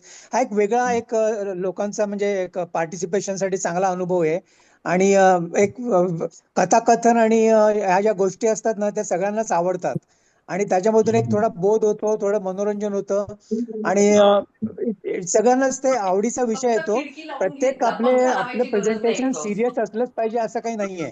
I think we have to have some light moments also from time to time. Exactly. Yes. ही कथा सुद्धा मला तर सांगायला ही सांगितलं. एकांकिका सुद्धा मी लिहिली आहे आणि ती एका ठिकाणी सादरही झाली होती ऍक्च्युली. अरे ग्रेट ग्रेट. Very good. खूपच छान झाला Actually, प्रोग्राम, खूपच छान झाला. संजय, हा तुझी पहिली जी कथा आहे ना, हा कथा तुझी वाचलीस हा. ती एक it is a very good story for short film. हो हो. म्हणजे मला असं वाटतं की त्याची पटकथा तू आता लिहायला सुरुवात करायला हरकत नाही. अरे काय होतं शॉर्ट फिल्मचं तुला सांगतो मी. म्हणजे एक शॉर्ट फिल्म मी लिहिली होती, तुला माहिती आहे ना. हो, तू पाहिलेस की नाही मला माहित नाही, ती माया म्हणून. माया मी वाचले, तू स्क्रिप्ट पाठवत होतस मला. हा स्क्रिप्ट नाही, ती तू माया. नाही तू लिंक पाठवली होतीस मायाची, बरोबर आहे, मी बघितलं हा, होतं ते. ती आता आठवत नाहीये हॉट- पण बघितलं होतं. हा, ती हॉटस्टार वर चालू आहे आणि युट्यूब वर पण आहे. आता ती जेव्हा लिहिली ना तर ती केली यांनी, पण होतं असं की शॉर्ट फिल्म म्हटलं तरी सुद्धा त्यांना काही खर्च असतो बऱ्यापैकी. तर तो खर्च करायची तयारी असली पाहिजे माणसाची. नाहीतर मग काय होतं की नुसतं लिहून काही उपयोग नसतो. शॉर्ट फिल्म आता नाटक सुद्धा कसं की नाटक मी लिहितो, अजूनही नाटकं लिहिलेली आहेत, पण ती सादर होतात तेव्हा त्याची खरी मजा असते. नाट्यवाचन आपण गमतीसाठी करतो, मित्रांसाठी करतो किंवा कोणी जमले ग्रुपमध्ये वगैरे तर करतो. पण त्याची खरी मजा ही ती स्टेजवरती पात्र खऱ्या अर्थाने सादर होण्यात आणि जिवंत उभी राहण्यात असते. तसंच ते पटकथेचं पण आहे की त्याची फिल्म तयार झाली आणि आली समोर तर त्याची मजा असते. त्याच्यासाठी पैसे टाकायला तयार. नाटकाच्या बाबतीत तू जर सांगत असशील स्क्रिप्ट तुझी, म्हणजे त्याच्यावर तुला मी सोल्युशन देईन नंतर. हा म्हणजे दॅट पण पर्सनली फिल्मचं हल्ली काय होतं, शॉर्ट फिल्म करायची तर खर्च करायची तयारी लागते. नाही, खर्च आहे, बरोबर आहे. मिनिमम 1 लाख 1.5 लाख 2 लाख खर्च होतोच सगळं मिळून. मेनली काय होतं की तुमचं शूटिंग कमी खर्चात होऊ शकतं. हल्ली काय मोबाईलवर पण होतं. आता तुला गंमत म्हणून सांगतो, बळीचं शूटिंग हे मोबाईलवर झालेलं आहे पूर्ण. बळी नाही, मायाचं. हा, मायाचं शूटिंग पूर्ण मोबाईलवर झालेलं आहे, पण तुला बघताना तसं जाणवणार नाही, कारण ते मोबाईल पण चांगले असतात. जसं आता ज्या गोष्टीवर चर्चा झाली टेक्नॉलॉजीच्या आता त्या मुलांची, तसं आहे ते. आता तू या टेक्नॉलॉजीवर बोलला. खर्च खरा येतो तो स्टुडिओ मध्ये येतो. नाही बरोबर आहे. स्टुडिओतले जे संस्कार असतात त्या फिल्मवरती correct. त्याला खर्च खूप असतो. आता तू ह्या ज्या करायची- टेक्नॉलॉजीवरती जे जे काही तू आता तुझं भाष्य आहे त्या एकांकिकेच्या माध्यमातून, हा. त्याच्यामध्ये मला काय वाटतं माहितीये का, हम्म. की हा डिफरन्स आहे, पण जेवढा तू मांडलायस हम्म. तेवढा नाहीये असं माझं मत आहे. अरे तो आपल्यात नाहीये, पण अशी बरीच घरं आहेत. हा. नाही नाही आहे I आहे agree, आहे. I नाही. agree. भरपूर बरीच घरं आहे आहेत. भरपूर भावी- नाही नाही पण त्यांची नाही, मुलं एक young गोष्ट आहेत, agree, त्यांच्याबरोबर नाही, एक गोष्ट लागले. लक्षात घ्या. संजयनी एखादी जे मांडलंय ना ते अगदी बरोबर आहे. अगदी बरोबर आहे. नाही, महत्वाची गोष्ट अशी आहे की एक मिनिट मी जरा चांगल्या बोलतो की तऱ्हेने तुम्ही मांडलंय जेव्हा एकांकिका किंवा असं नाट्यप्रयोग असे काही बनवता तेव्हा थोडंसं हम्म. तुम्हाला एक्झॅगरेशन करायलाच लागतं. करायला. तुम्ही जर अगदीच ठीक आहे. म्हणजे नॉर्मली जशा गोष्टी आहेत तशाच जर प्रेझेंट केल्यात ना तर ते एवढं उठावदार किंवा एवढं अपील होणारं ठरत नाही. त्यामुळे काही एक तुम्ही भाग आहे. नाटक किंवा कुठलेही जे प्रयोग असतात की म्हणजे सिनेमा म्हणा, नाटकं म्हणा, एकांकिका, व्हॉट एव्हर इट इज, त्याच्यामध्ये नॉर्मली रिअल लाईफ पेक्षा थोड्याशा एक्झॅगरेटेड स्टोरीज किंवा थोडे एक्स्ट्रीम व्ह्यू पॉइंट्स मांडलेले असतात सो दॅट नाही, दे बरोबर आहे. Attract you know. बरोबर. that is नाट्य the भरणं main ज्याला idea. म्हणतो तुम्ही, हा. नाट्य Yes, भरता yes. नाही म्हणजे त्यामुळे हे ते मी तर का म्हणतोय, थोडं एक्झॅजरेशन होणारच आहे त्याच्यामध्ये. नाही हे मी संजय का म्हणतोय माहितीये का तुला, हम्म. त्यातले जे आपण जेव्हा एखादं नाटक, एखादं प्रेझेंटेशन बघतो, नाटक, चित्रपट, काही, त्यावेळेला त्यातल्या लोकांची एज्युकेशन लेव्हलचा पण आपण एक प्रेक्षक म्हणून आपल्याला कळते ती काय आहे. जशी तुझ्या एकांकिकेमध्ये आई वडिलांची एज्युकेशन लेव्हल जी आहे ती चांगली आहे, म्हणजे एक ग्रॅज्युएशन झालेलं असेल किंवा काय असं. दुसरी गोष्ट, ते शहरात राहणारे लोक आहेत हे एक आपल्याला जाणवतं, कारण ते जे काही तू हे त्याच्या म्हणजे जे मांडलेलं आहेस एकूण त्यातलं वातावरण निर्मिती जी आहे ती शहरातली आहे. ठीक आहे, हे खेडेगावातलं कुटुंब असेल तर तिथं काय म्हणजे यू आर 100% एकदम परफेक्ट आहे. पण माझं म्हणणं आहे की आणि पण शहरामध्ये सुद्धा अशा प्रकारची लोक असतात. ॲग्रीड मी नाही म्हणत नाही, पण मी त्यांची एज्युकेशन लेवल, मुलांची एज्युकेशन लेवल, तर मी संजयचं चूक बरोबर असं म्हणत नाहीये. मला काय म्हणायचंय माहितीये का, की आपली मुलं आणि आपले आई वडील, तर झालंय काय माहितीये का, की ह्याच्या किंवा अशा आत्ताचे जे हे आहे याच्यामध्ये अर्ध आपल्या आई वडिलांचं आणि अर्ध आपल्या मुलांचं असं कॉम्बिनेशन आपल्यामध्ये आहे. दिस इज व्हॉट माय ओपिनियन. पण मी तू आता जे गप्पा म्हणालास सांगतो अविनाश तुला. की टेक्नॉलॉजी म्हणजे जो जितका फरक दाखवलाय तेवढा नाहीये असं, पण मला वाटतं फरक आहे. कारण मी तुला एक साधं उदाहरण सांगते. आता आपल्याकडे जे लोक उभे जमले आहेत आता, त्यातले मुलगे सोडा, फॉरगेट पुरुषांचं नाही मी बोलत आहे, पण ज्या मुली जमल्या आहेत त्यातले किती जणांना स्वतःहून उबर किंवा ओला बुक करता येते? मी तुला Exactly. सांगतो, नाहीये. 90% आता- लोकांना येते. नाही, 90% लोकांना येते. बायकांना तर नाही, maybe नाही, येत नाही. हे बघ, माझा आम्ही- अनुभव सांगते. नाही माझ्या मते बऱ्याच हल्ली- बायकांना येते करता. येते. म्हणजे माझ्या हल्ली अनुभवातून शिकलो म्हणजे माझ्या आम्ही, पण कॉन्टॅक्टमध्ये मला असणाऱ्या पण सगळ्याच 3 करतात. वर्षापूर्वी येत नव्हतं. अरे 3 करेक्ट. वर्षापूर्वी आम्ही 11 जणी रुईयाच्या ग्रुप मधल्या एका पिकनिकला गेलो होतो. आणि नंतर परत येताना दोघींना रस्ता वेगळा होता, एक आम्ही बस केली होती. पण त्याच्यासाठी आम्हाला कुणाला तरी मुलीला सांगावं लागलं की ह्या दोघींसाठी उबर बुक कर. त्यावेळेला Correct. आम्ही ठरवलं होतं त्या ग्रुपमध्ये की हे this is wrong what we did. आपण सगळ्यांनी शिकायचं. आम्ही शिकलो. पण हो. There are women who cannot do that still. नाही. हा. एक मिनिट, आहे, सुनीता, फरक याच्यामध्ये आहे, अजूनही आहे. 50% ऐक लोकांना जरा. नाही येत अगं. दुसरी गोष्ट नाही, अशी पण मी आहे तुला सांगतो, की बऱ्याच जोपर्यंत जणांच्या तुम्हाला गरज बऱ्याच पडत नाही ना, जणांच्या अजूनही असं हा ठीक आहे लोक काय म्हणतील असं म्हणून त्याच्यासाठी आपले मतं बाजूला ठेवून त्याच्याप्रमाणेच चालायचं, ही वृत्ती अजूनही बऱ्याच जणांच्यात, खास करून मुलींच्यात असते. त्यामुळे मला शिक्षणाशी नाही पण तरी सुद्धा नाही, महत्वाचा याच्यामध्ये घटक हा गरज किंवा रिक्वायरमेंट हा पण असतो ना. म्हणजे Exactly ना, माझं तेच म्हणणं आहे. परिस्थिती तुम्हाला शिकवायला लावते आणि त्या गोष्टी तुम्हाला आत्मसात करायला लागतात. For example, in last 5-10 years this so much of internet banking आणि ऑनलाईन ट्रान्झॅक्शन एवढी वाढलेली आहेत की आपल्या वयाच्या सगळ्यांना त्याच्यामध्ये पूर्णपणे ज्ञान घेणं गरजेचं झालेलंच आहे. आणि ते सगळे I think all of us are quite माहिर और quite expert in doing that. तर ही जी गोष्ट आहे ज्याच्या जसजशी ती समाजाची परिस्थिती बदलत जाईल तसतसं सर्व लोकांना त्याच्याशी अडॅप्टेबिलिटी ही निर्माण करायलाच लागेल. आणि हे होत राहतं. तो काही लोकांच्या बाबतीत ती प्रोसेस स्लो असेल, काहींच्या बाबतीत ती फास्ट असते, डिपेंडिंग ऑन देअर इंडिव्हिज्युअल ऍप्टिट्यूड्स और ऍटिट्यूड्स. तर मला काय म्हणायचं की गरज ही जशी शोधाची जननी समजली जाते ना, तसं गरज ही तुम्हाला ह्या गोष्टी आत्मसात करण्यासाठी पण तुम्हाला भाग पडेल. म्हणजे ऍप्लिकेशनची ती जननी आहे असंही म्हणायला पाहिजे, कारण गरज असेल तर आपण त्याच्याकडे शिरतो ना. जर तुमच्या जवळ कोणीच नसेल ओला बुक करायला, तर तुम्हाला शिकायलाच लागेल ना शेवटी. मला जरा बोलायचं. ओलाच्या बाबतीत मला जर संधी मिळाली तर थोडं बोलायचंय. बोलू. संजयनी जी एकांकिका वाचली ना आता, त्यातल्या तांत्रिक फरकाबद्दल तुम्ही खूप बोलतायत, पण एक खूप मोठी गोष्ट त्यांनी त्याच्यात सांगितलेली आहे. संघर्ष हा प्रत्येक 2 पिढ्यांमध्ये असतोच. हो ना. फरकही असतो. आपल्यात आणि आपल्या वडिलांच्यात, आई वडिलांच्यात होता किंवा असतील ते तर अजूनही आहे. आपल्यात आणि आपल्या मुलांच्यात आहे. पण त्याच्याकडे जो अप्रोच घेतला गेलाय पुढच्या जनरेशननी, तो आपण शिकण्यासारखा आहे. हे खूप महत्वाचं त्याच्यात सांगितलेलं आहे. तिथे कुठे आरडाओरडा, भांडणं किंवा आणखीन काही असे टोकाला जाणाऱ्या वृत्ती कुठेही नाहीयेत.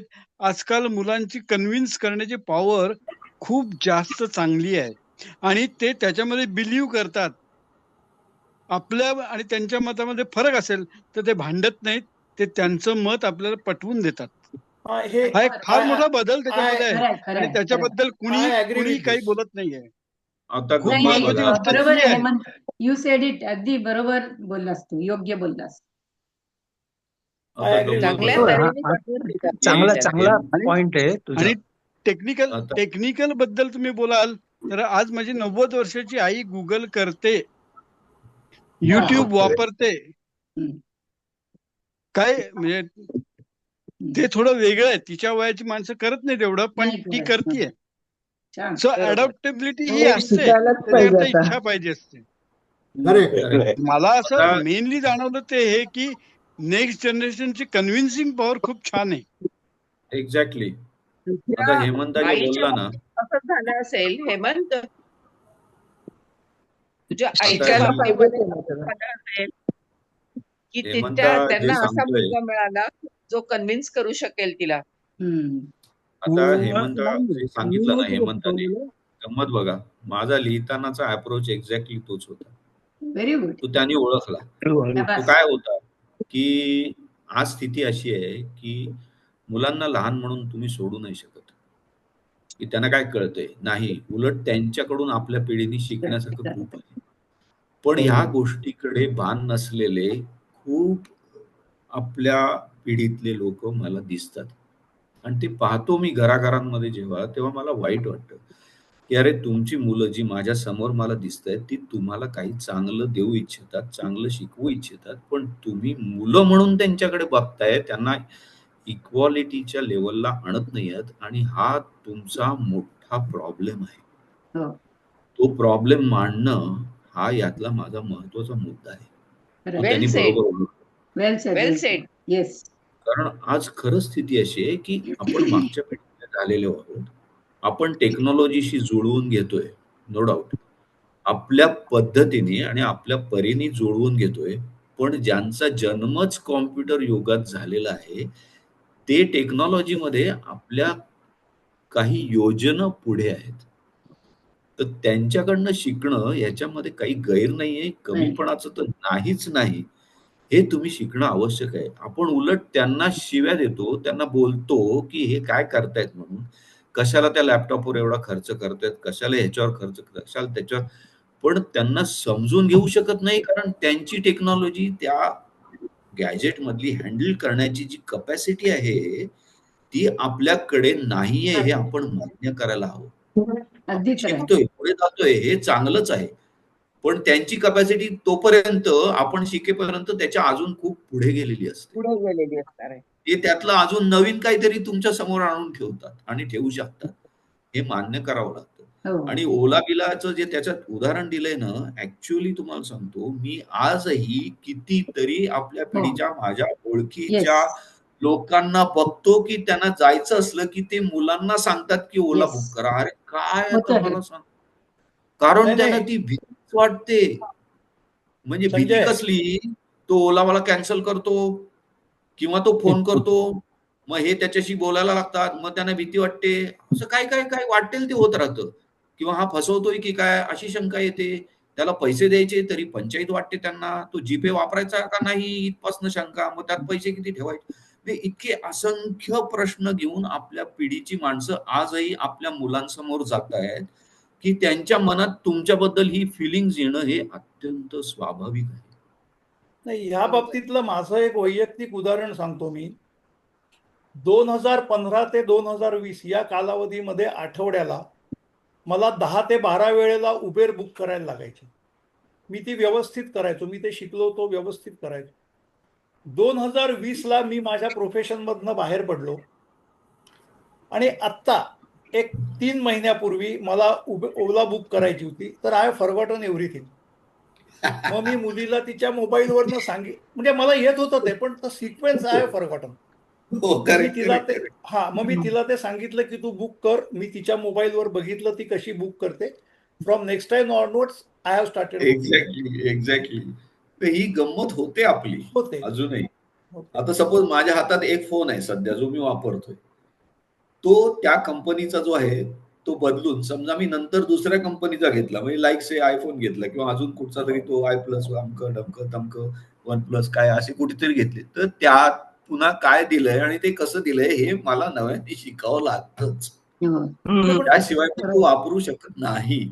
नाही, पण आणि संजय ते त्यातलं काही कुठल्याही घडलं, इक्विपमेंटच्या मी बाबतीत आहे गंमत ना. सांगतो, मी जेव्हा पहिल्यांदा स्मार्टफोन घेतला आयुष्यात, जेव्हा इंट्रोड्यूस झाले तेव्हा मी साध्या फोनवरनं स्मार्टफोनला शिफ्ट झालो.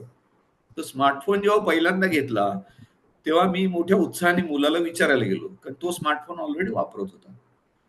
त्याला विचारायला गेलो की बाबा म्हटलं हे काय काय आहे मला सगळं समजावून सांग. त्यांनी एका शब्दात सांगितलं, पप्पा तू तो फोन हातात घे, ते तुझं खेळणं आहे असं समज आणि लहान मुलासारखा त्याच्याशी खेळायला सुरुवात कर. तुला आपोआप सगळं त्यातलं समजत जाईल आणि you won't believe I tried to do that I learn by myself. तर त्यांनी मला रेडी रेकनर माझ्या समोर गाईड नाही ठेवलं आणि हे मला खूप आवडलं की त्यांनी मला उद्युक्त केलं की तू शिक, त्यातनं तू स्वतः जास्त पटकन शिकशील. आता साधं IRCTCचं बुकिंग करायचं असेल तर कित्येक माणसांना ते जमत नाही किंवा भीती वाटते. हे आजही सत्य आहे आपल्या पिढीत. एक मेंटल ब्लॉक असतो आपल्याला. एक्झॅक्टली. आणि तो ब्लॉक जो आहे ना तो टेक्नॉलॉजिकल ब्लॉक असतो. आपल्याला अक्कल नसते असा त्याचा अर्थ नाही, पण त्या टेक्नॉलॉजीशी आपण स्वतःला जोडून घ्यायलाच घाबरतो आणि तसं घाबरल्यामुळे आपण अजून मागे राहतो असं मला म्हणतं. तर हे शिकावंच लागेल. त्याला फक्त पर्याय नाही. टेक्नॉलॉजी बद्दल नाही, सगळ्याच गोष्टींबद्दल आपण मुलं म्हणजे आताच्या पिढीकडनं खूप गोष्टी शिकू शकतो. आता माझा एक वैयक्तिक अनुभव सांगते. ज्या वेळेला माझी मुलगी इथे सेटल झाली अमेरिकेमध्ये, आता गेली 8 वर्ष आम्ही मुलगी जावई त्यांच्या फॅमिली बरोबर राहतो, त्यांच्याच घरात राहतो. मोठं घर आहे, 6 बेडरूमचं घर आहे, त्यामुळे तसं प्रत्येकाला पुरेशी प्रायव्हसी असते. We are comfortable. पण ज्या वेळेला इथे या असं मुलगी म्हणाली की आम्ही ऑलरेडी बिझनेस बंद केलेला होता इंडियामध्ये आणि माझा मुलगा सिंगापूरला असतो, तर ती म्हणाली की तुम्ही दोघंच आहात तिथे, आम्हालाही तुमची काळजी वाटते, त्यापेक्षा तुम्ही माझ्याकडे येऊन राहा, माझ्या मुलांना म्हणजे I want to expand family, तर आम्हाला मदत होईल. तर त्यावेळेला हे आमच्या मनामध्ये आलं, हे मी सांगतेय म्हणजे माझा स्वतःचा अनुभव, की अरे मुलगीच्या घरी जाऊन राहायचं कसं, म्हणजे आपले जे एक महाराष्ट्रीयन मध्यमवर्गीय लोकांची जी मेंटॅलिटी असते की बाबा नाही प्रायव्हसी पाहिजे आणि एकमेकांनी म्हणजे एकत्र राहिलं की भांडणं होतात, अशी एक समजूत असते आपल्या मनामध्ये. म्हणजे ह्या कारणासाठी माझे सासू सासरे कधी आमच्या घरी येऊन राहिले नाहीत, अनलेस शेवटची 3 वर्ष जेव्हा ते फार आजारी पडले त्यावेळेला मग ते आले. पण आयुष्यभर हेच म्हणाले की नको, एकत्र नको, आपण वेगळं राहूया. जवळच तो आम्ही, विलेपार्ले आणि अंधेरी, पण वेगळे राहूया, एकत्र राहिलं की भांडणं होणार. तर आम्ही ऍक्च्युली हा ज्या वेळेला मुलीने आम्हाला सांगितलं की या आम्हाला मदत होणार आहे, त्यावेळेला आम्ही तिला हे म्हटलं की हे बघ असं होऊ शकतं. तर त्यावेळेला माझ्या जावयाने काय सांगितलं, आणि ते मला इतकं अजूनही खूप, तर म्हणलं हो आपले मतभेद होतील ना, नक्की होतील मतभेद, काही हरकत नाही, आपण त्यातनं मार्ग काढू, we will deal with that. तो नॉन महाराष्ट्रीयन आहे, तो नॉन महाराष्ट्रीयन आहे, मराठी नाही आहे, पण त्यांनी सांगितलं yes there will be differences opinion, it's okay, we will deal with that, असं त्यांनी सांगितलं. आणि तो जो अप्रोच आहे ना, we will deal with that, हा अप्रोच आम्हाला खूप आवडला. मग आम्ही, आणि दे हॅव मेड शुअर की we are absolutely comfortable, so आम्ही ते सुखात राहतो, त्यांनाही मदत होते, it's a win win situation. आता टेक्नॉलॉजी बद्दल माझा अनुभव सांगते. माझा 9 वर्षाचा नातू आहे, त्यांच्या शाळेमध्ये आता तुम्हाला सगळ्यांना आठवत असेल की आपल्याला ज्या वेळेला होमवर्क द्यायचे आणि पर्टिक्युलरली काही क्राफ्टचं होमवर्क असायचं, त्यावेळेला आई वडील थोडस मदत करायचे आपल्याला. आता इथे शिक्षण संस्था अशी आहे की अजिबात आई वडिलांनी काहीही मदत करायची नाही, सुचवायचं नाही, मुलांनी स्वतः. आता त्यांना प्रोजेक्ट दिले जातात छोटे छोटे. माझ्या नातवानी एक लेगोच्या फिगर्स बनवल्या, लेगो त्याला खूप आवडतं, लेगोच्या फिगर्स बनवल्या, त्याचे वेगळे वेगळे शॉर्ट्स घेतले, 45 शॉर्ट्सची त्यांनी शॉर्ट फिल्म बनवली. हे सगळं त्यांनी स्वतः केलं. ते कसं केलं ते मला, त्याच्या आई वडिलांनाही माहित नाहीये. He did that all by himself.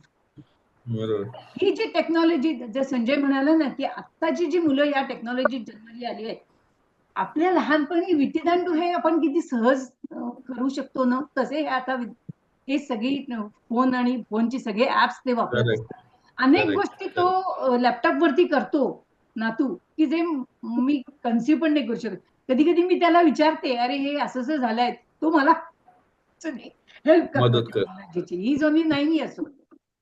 बरोबर आहे.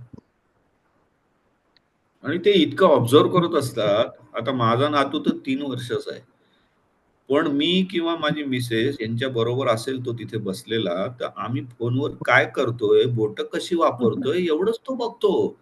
त्याला त्यातलं वाचता येत नाही किंवा काही करता येत नाही, आणि तो बरोबर, समजा त्याला ते गाणं बघायचं असेल तर तो बरोबर तिथे जातो आणि ते गाणं काढतो आणि बघतो. खरे म्हणजे कौतुकाची गोष्ट आहे की ते इतकं ऑब्झर्व करत असतात आपल्या नकळत. शेवटी आपण स्वतःला काय उत्क्रांत केलं पाहिजे असं म्हणू आपण, करत राहिलं पाहिजे सतत. Move with the times. या एक्झॅक्टली. कारण ते डार्विनने म्हणून ठेवलंय ना की शेवटी जो हुशार आहे तो सर्वाईव्ह होतो असं नाही, जो अडॅप्टिव्ह असतो तोच सर्वाईव्ह होतो. Adaptive, that is important. तर ते अडॅप्ट करणं. आता ऍक्च्युली हे AI, आर्टिफिशियल इंटेलिजन्स, जे आता सध्या right now it is in embryonic stage, पण ते वाढतंय आणि प्रत्येक बिझनेसला ते ऍप्लिकेबल होत आहे.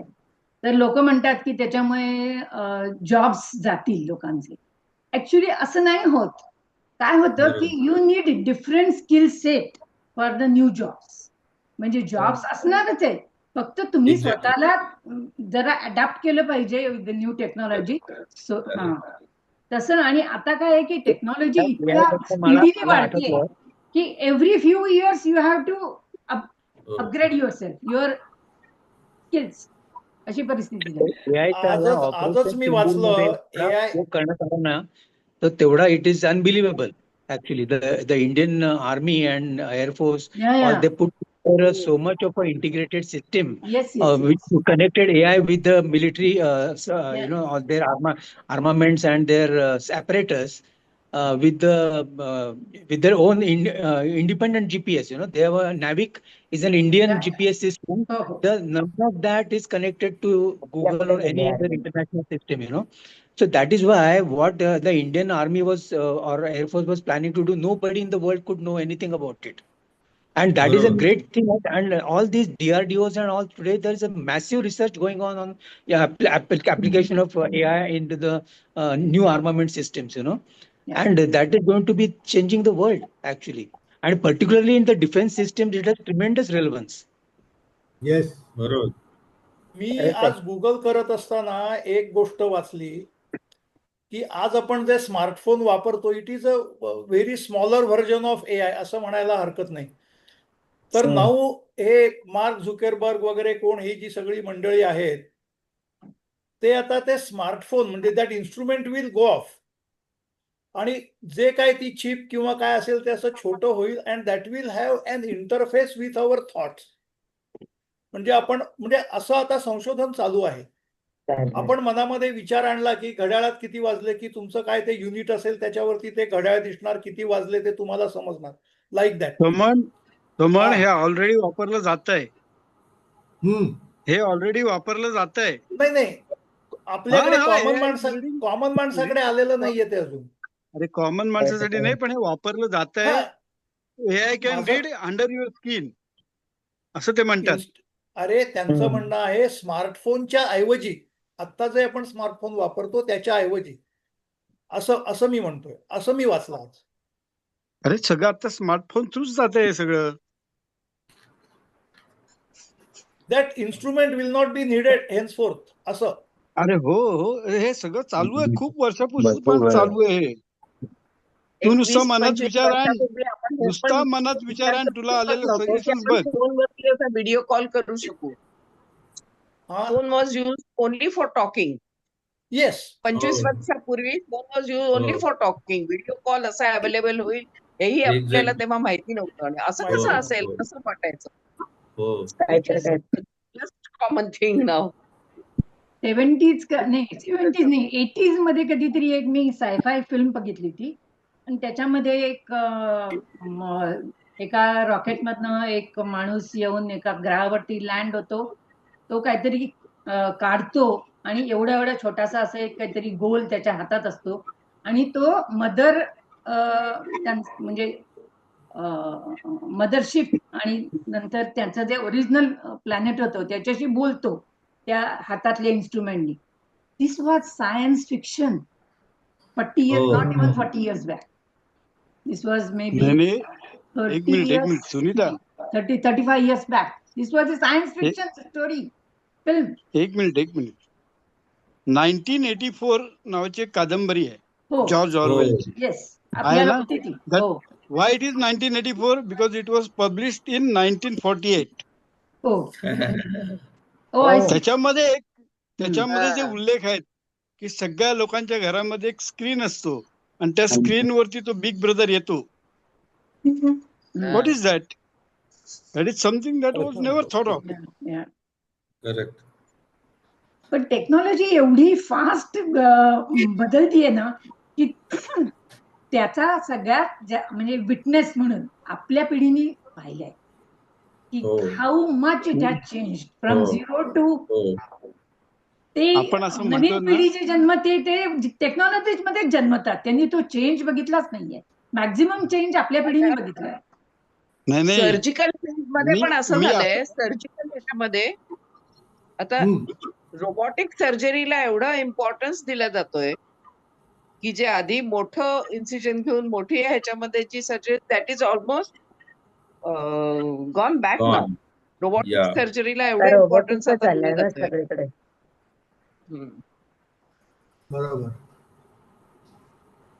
Shall we conclude today's topic? आपण थोडं एक आपल्याला आणखी एक डिस्कशन सगळ्यांबरोबर करायचं होतं. 1-2 मिनिटं आपल्याला.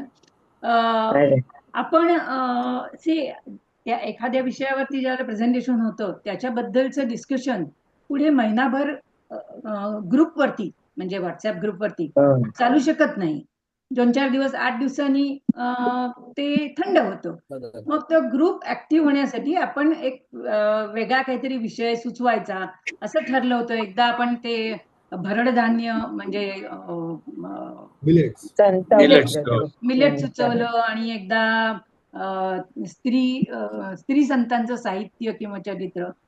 आता ह्याच्या ऐवजी आपण जर दर 15 दिवसांनी मीटिंग घ्यायला लागलो तर काय होईल, असं म्हणजे तर कसं वाटतंय असं सगळ्यांना विचारायचं होतं. म्हणजे महिन्यातनं एकदा करायच्या ऐवजी 2दा करायची का? आपण त्याच्यामध्ये असं करू शकतो की एकदा महिन्यातनं एकदा कोणीतरी प्रेझेंटेशन करेल आणि नंतर 2 आठवड्यांनी ज्या वेळेला होईल परत त्यावेळेला आपण नॉट नेसेसरीली समबडी प्रेझेंट्स, आपण नुसत्या गप्पा मारू शकतो आज मारल्या तशा. असे हे ऑप्शन्स आहेत. म्हणजे सगळ्यांनी जरा मत सांगितलं तर बरं होईल की आपण बाहेरच्या काही म्हणजे ज्यांनी एखाद्या विषयावर डीप अध्ययन केलंय म्हणा किंवा ज्यांचे एक्सपिरियन्सेस आहेत एखाद्या टॉपिकवर, अशांना आपण प्रेझेंटेशन साठी बोलू शकतो का? याचाही विचार करावा ही माझी एक विनंती आहे. याच्यावर माझं एक सजेशन आहे की बाहेरच्या लोकांना बोलवायला हरकत नाही, पण जर 15 दिवसातनं एकदा गप्पांचा कार्यक्रम होणार असेल, मे बी विषय डिसाईड करून किंवा रॅन्डम कसाही, तर माझ्या मते ते जास्त चांगलं होईल. तर तसा प्रयोग करून बघायला हरकत नाही. म्हणजे प्रेझेंटी किती राहते दॅट इज इम्पॉर्टंट. नाही, मी काय म्हणतो माहितीये का, की आपण पहिले असं ठरवूयात की दर 15 दिवसांनी भेटूयात, मग त्याचं स्वरूप कसं असेल ते नंतर बघत जाऊ आपण. It will evolve. मग ठरलेलं आहे ना, तयार असतील लोक तर बेटर आहे. म्हणजे at least we will come to know की जर पुढच्या 15 दिवसानंतर कोणी आपल्यापैकी जर कोणी प्रेझेंट करणार असेल तर त्यांनी जरा पुढाकार घेऊन लवकर सांगितलं तर बरं पडेल. म्हणजे असं आपल्याला कोडिंग बेसिसवर चालू करता येईल. आणि आढळला तर we can think of some inviting some outside guest to talk on new topics. Outside expert सुद्धा इट्स अ गुड सजेशन. आपल्या इनपुट मध्ये खूप फरक पडेल त्याच्यामुळे. हो. आणि दुसरं असं आहे की आपल्या ग्रुपमध्ये प्रेझेंट करायची ज्यांना इच्छा आहे किंवा जे करू शकतील अशा लोकांनी एकदा प्रेझेंटेशन केलं की we are going to exhaust ourselves, right. म्हणजे आपण काही समजा 20 जणांनी केलं आणि बाकीच्या 20 जणांना समजा करायचं नाहीये, तर मग काय पुढे. म्हणजे आपल्याला कधीतरी एक बाहेरचे कुणीतरी स्पीकर्स बोलवायला हरकत नाही, हा निर्णय घ्यावा लागेल असं मला वाटतं. हो, बरोबर आहे. एक minute Sunita, I think let us wait till then. तू असा विचार का करतेस की आपण एकाच विषयामध्ये आपल्यापैकी 20 जण पारंगत असतील, मल्टी स्किलिंग असलेले लोक पण असतील ना. हो, बोलू शकतो. Yes definitely. उदाहरणार्थ श्याम आहे. त्याच्याबद्दल नाही म्हणजे इंडिव्हिज्युअल सुद्धा 5-6 टॉपिक बोलू शकेन.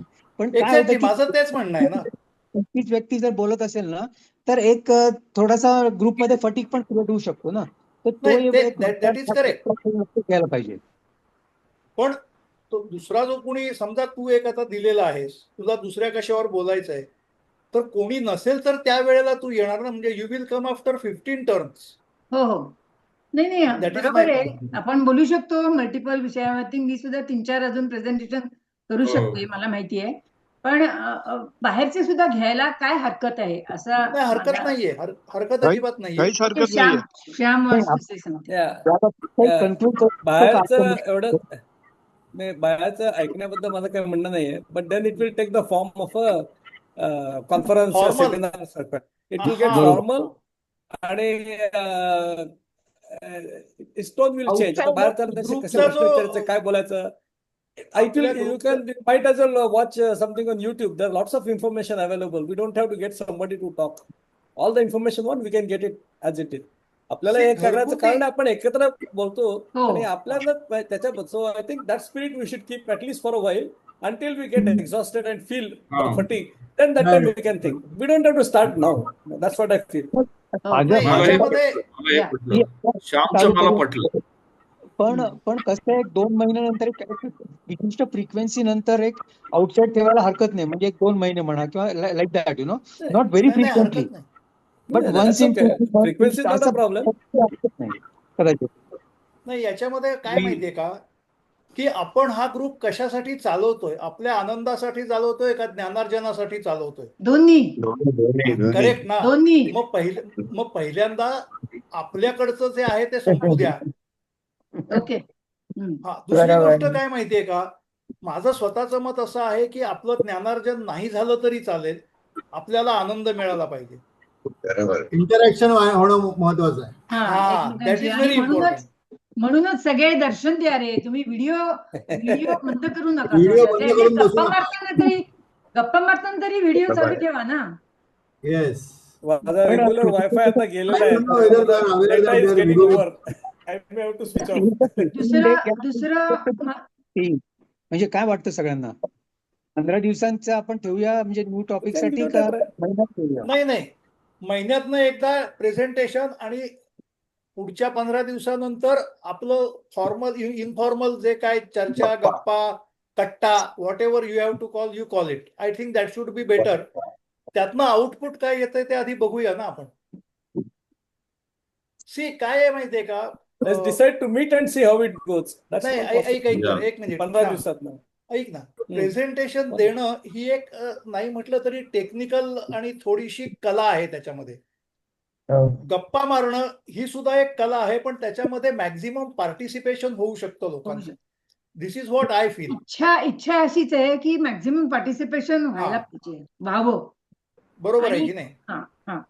आणि आणखी एक मला एक म्हणजे एक विचारायचं होतं सजेशन, की आता आजचं जे संजयचं जे झालं ते इतरांनाही ऐकायला आवडलं असतं. इतर म्हणजे आपल्या ग्रुपमधले ग्रुपच्या बाहेरचे लोक. तर तुमच्या माहितीतले, आता समजा हा विषय माहिती आहे की हा एकांकिका किंवा कथाकथन करणारे, तर त्याच्यामध्ये इंटरेस्ट ज्याला वाटेल असे तुमच्या सर्कल मधले, प्रत्येकाचं एक स्वतःचं फ्रेंड सर्कल असतं, नातेवाईकांचं एक सर्कल असतं, त्याच्यामध्ये तुम्ही सांगितलं की आज असं प्रेझेंटेशन आहे, if you want you can join, आणि लिंक शेअर केली तर हे चालेल का? म्हणजे आपलं नाही, they will not be part of the WhatsApp group. No, फक्त प्रेझेंटेशन बघायला जर का बाहेरचे लोक आले तर इज दॅट ओके, हे मला विचारायचं होतं. जसं माझ्या प्रेझेंटेशन वेळेला माझ्या रुईयातल्या 4 मैत्रिणी आल्या होत्या. तर आता समजा संजय देतोय आणि संजयला वाटलं की अरे ओके, त्याचा पण काही मित्र असतील की त्यांना ते ऐकायला बघायला आवडेल, तर can we anybody, all of us can share with our friends. पण त्यांना आपण लिंक पाठवू शकतो ना. हा, exactly. To whom you want to. नाही, नॉट लाईव्ह प्रेझेंटेशन, रेकॉर्डिंगची लिंक पाठवू शकतो. Oh I see. Live presentation शक्य आता नको, सुरुवातीला नको. Oh I see. Okay. See कसं आहे माहितीये का, मग तो फापट पसारा वाढत जाईल. डोंट मिसअंडरस्टँड मी, फापट पसारा शब्द वापरला म्हणून, पण मग ते वाढत जाईल माहितीये का. So short and character. काय म्हणतोय श्याम? नाही, आय अग्री. मी एक दुसरं उदाहरण देतो. In our conferences, we had a meeting called Field Theoretic Aspect of Gravity म्हणून. It lasted for about 10 years. Every year साधारण 15-20 लोकांची मीटिंग असायची आणि जास्तीत जास्त 4 दिवस. आणि यायचं तिकडे सम रिलेटिव्हली आयसोलेटेड प्लेस, आणि प्रत्येकाने बोलायचं त्याच्यावर. You come with your topic and discuss, and rest of the time you are just discussing physics, whatever it is. त्याच्यात एक 2 कंडिशन्स होत्या की कोणी प्रेझेंटेशनला स्लाइड्स वापरायचे नाहीत. Everybody has to use the blackboard. That is one thing that of course we cannot do here. आणि second, everybody has to talk. कारण होतं काय, कॉन्फरन्स असेल तर बाकी लोक असतात, ज्युनियर म्हणा किंवा ते श्रवण भक्ती म्हणून येतात. So after some time they may doze off or lose interest or whatever it is. If you are going to speak some time, then you are as alert about other persons speak also. So that involvement is much greater. This is our experience for that thing. But काही लोकांना वाटलं की आपण कमी होत आता, we are getting exhausted type, so we should get more. Yes, we can do more. Then it becomes a regular conference. 50 असतील, 100 असतील, मग 3 दिवसात करायचं, 15 मिनिटाचे presentation, all those logistics things come and change. the character of the thing changes. So that's why initially, at least, I think what we are doing is fine. Let's see how it goes, and if we feel that we need to expand, we can do it. I mean, that should be no me problem. एक सुचवू का? आता पण कधी बोलले नाही. आता बोल. तुमचे सगळं डिस्कशन ऐकते. ह्याच्यामध्ये एक सुचवा असं वाटतं की तुम्ही एखादा टॉपिक डिसाईड केला ना की ह्या विषयावर आपल्याला बोलायचंय आणि त्याच्यासाठी पहिल्यांदाच सगळ्यांना सूचित केलं गेलं की तुम्हाला जे विचार वाटतात ते तुम्ही थोडेसे तयार करून ठेवा आणि प्रत्येकाने आपले ह्या विषयावरचे विचार मांडायचे असं कंपल्सरी केलं तर सगळे पार्टिसिपेट होतील. नाही तर गाण्याच्या भेंड्यांसारखं होत आहे ते. 4 माणसं गाणी म्हणतात, बाकीचे ऐकतात. आज 21 होते, ते 10च असतील. टॉपिक सजेस्ट करतेस का? आपण गप्पा आता जर का 2 आठवड्यानंतर गप्पा मारण्यासाठी जर का जमणार असो तर आता आपण एखादा विषय ठरवू शकतो आणि सगळ्यांनी याच्यामध्ये प्रत्येकाने टर्न बाय टर्न बोलायचं. बरोबर की काय त्या विषयावर तुला काय वाटतंय किंवा काय तुझी माहिती आहे, काही विचार आहेत, काही वाचलं आहे ते मांडायचं, पण प्रत्येकाने मांडायचं थोडं तरी. तर त्याच्यात जास्त आपल्याला इंटरॅक्शन जास्त होईल. अगदी खरंय. तुला कुठला विषय आता सुचतोय का? नाही, मला आता हे तुमचे हे आता जे चाललं होतं कथानक वगैरे आपण ऐकलं यांचं, ह्याच्यामध्ये फक्त आपण एकच अप्रोच बघतोय. म्हणजे माझं स्वतःचं मत ह्याच्यातलं निश्चितपणे आहे आपल्याला ज्युनियर्स कडनं शिकायचं बरंच आहे, पण काही ज्या व्हॅल्यूज सिनियरच्या आपल्या पिढीकडे आहेत त्याचा पण त्याचं तिकडे थोडासा ऍक्सेप्टन्स होत नाहीये कधी कधी, असंही एक जाणवतं. हा एक पण आहे, तो त्यांनी घ्यायला पाहिजे. म्हणजे आपण फक्त त्यांच्याकडनं शिकायचं, पण त्यांनी पण आपल्याकडनं जे शिकायला पाहिजे ते डावललं जातं एक प्रकारे. हा असा माझा एक विचार आहे. हा विचार बरोबर आहे. आता मीच ते लिहिलंय त्यामुळे मी त्याला उत्तर देतो. कसं होतं कसं होतं की आपल्याला नेहमी असं वाटतंय की आपल्याकडनं घेण्यासारखं त्यांनी भरपूर आहे आणि ते खरं आहे. मी ते खोटं नाही म्हणणार, बरोबर आहे. एस्पेशली व्हॅल्यूज जसं आता तुम्ही म्हणालात, तर नुसतं व्हॅल्यूज म्हणा किंवा मॉरॅलिटी म्हणा किंवा याच्याशी रिलेटेड अनंत गोष्टी आहेत की ज्या गोष्टींची आज आपल्याला किंमत आहे आणि ती पुढे किंवा पुढच्या पिढ्यांमध्ये जावी संस्कारित होऊन, असं बरोबर. ती एक तळमळ वाटते आता. त्याची आपल्याला गरज वाटते का? तर समाज बिघडत चाललाय असा आपला एक ठाम विश्वास आहे. हा अप्रोच माझ्या मनात तो आला. आणि ते खरं आहे की समाज बिघडत चाललाय. जेव्हा माणसं म्हणतात की आम्हाला दुसऱ्या माणसांची गरज नाहीये, तेव्हा तो समाजच राहत नाही, कारण समाज माणसांनी बनतो. बरोबर.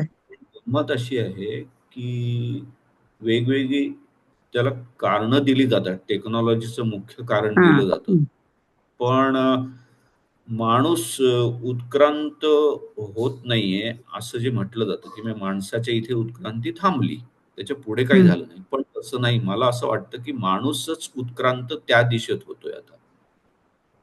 म्हणजे समाज भिमुख होण्याऐवजी त्याच्या उत्क्रांतीतून तो समाजापासून दूर जाण्याची उत्क्रांती सुरू झाली. म्हणजे हे इनेव्हिटेबल आहे असं मला म्हणायचं. जो काळ चाललाय त्याचं एक अवमूल्यन होतंय.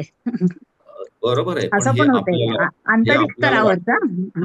गंमत अशी आहे की आज आपण विचार केला आपल्या पणजोबांच्या किंवा आजोबांच्या काळाचा, की जेव्हा मोठे मोठे वाडे होते, सगळे एकत्र राहायचे, सगळे भाऊ, सगळ्या बहिणी सगळे एकत्र राहायचे. त्याच्यानंतर त्यांची कोणाची लग्न व्हायची तरी सुना घरी यायच्या आणि मुली बाहेर जायच्या आणि सगळे एकत्र एका मोठ्या वाड्यामध्ये एका वेळेला 40-40, 50-50 माणसांचा स्वयंपाक शिजायचा, ते शेती व्हायची. आता त्यांनी जर आजचं आपलं जीवन पाहिलं तर ते आपल्याला हेच म्हणतील की यांचं अवमूल्यन झालंय त्यांच्या दृष्टीने.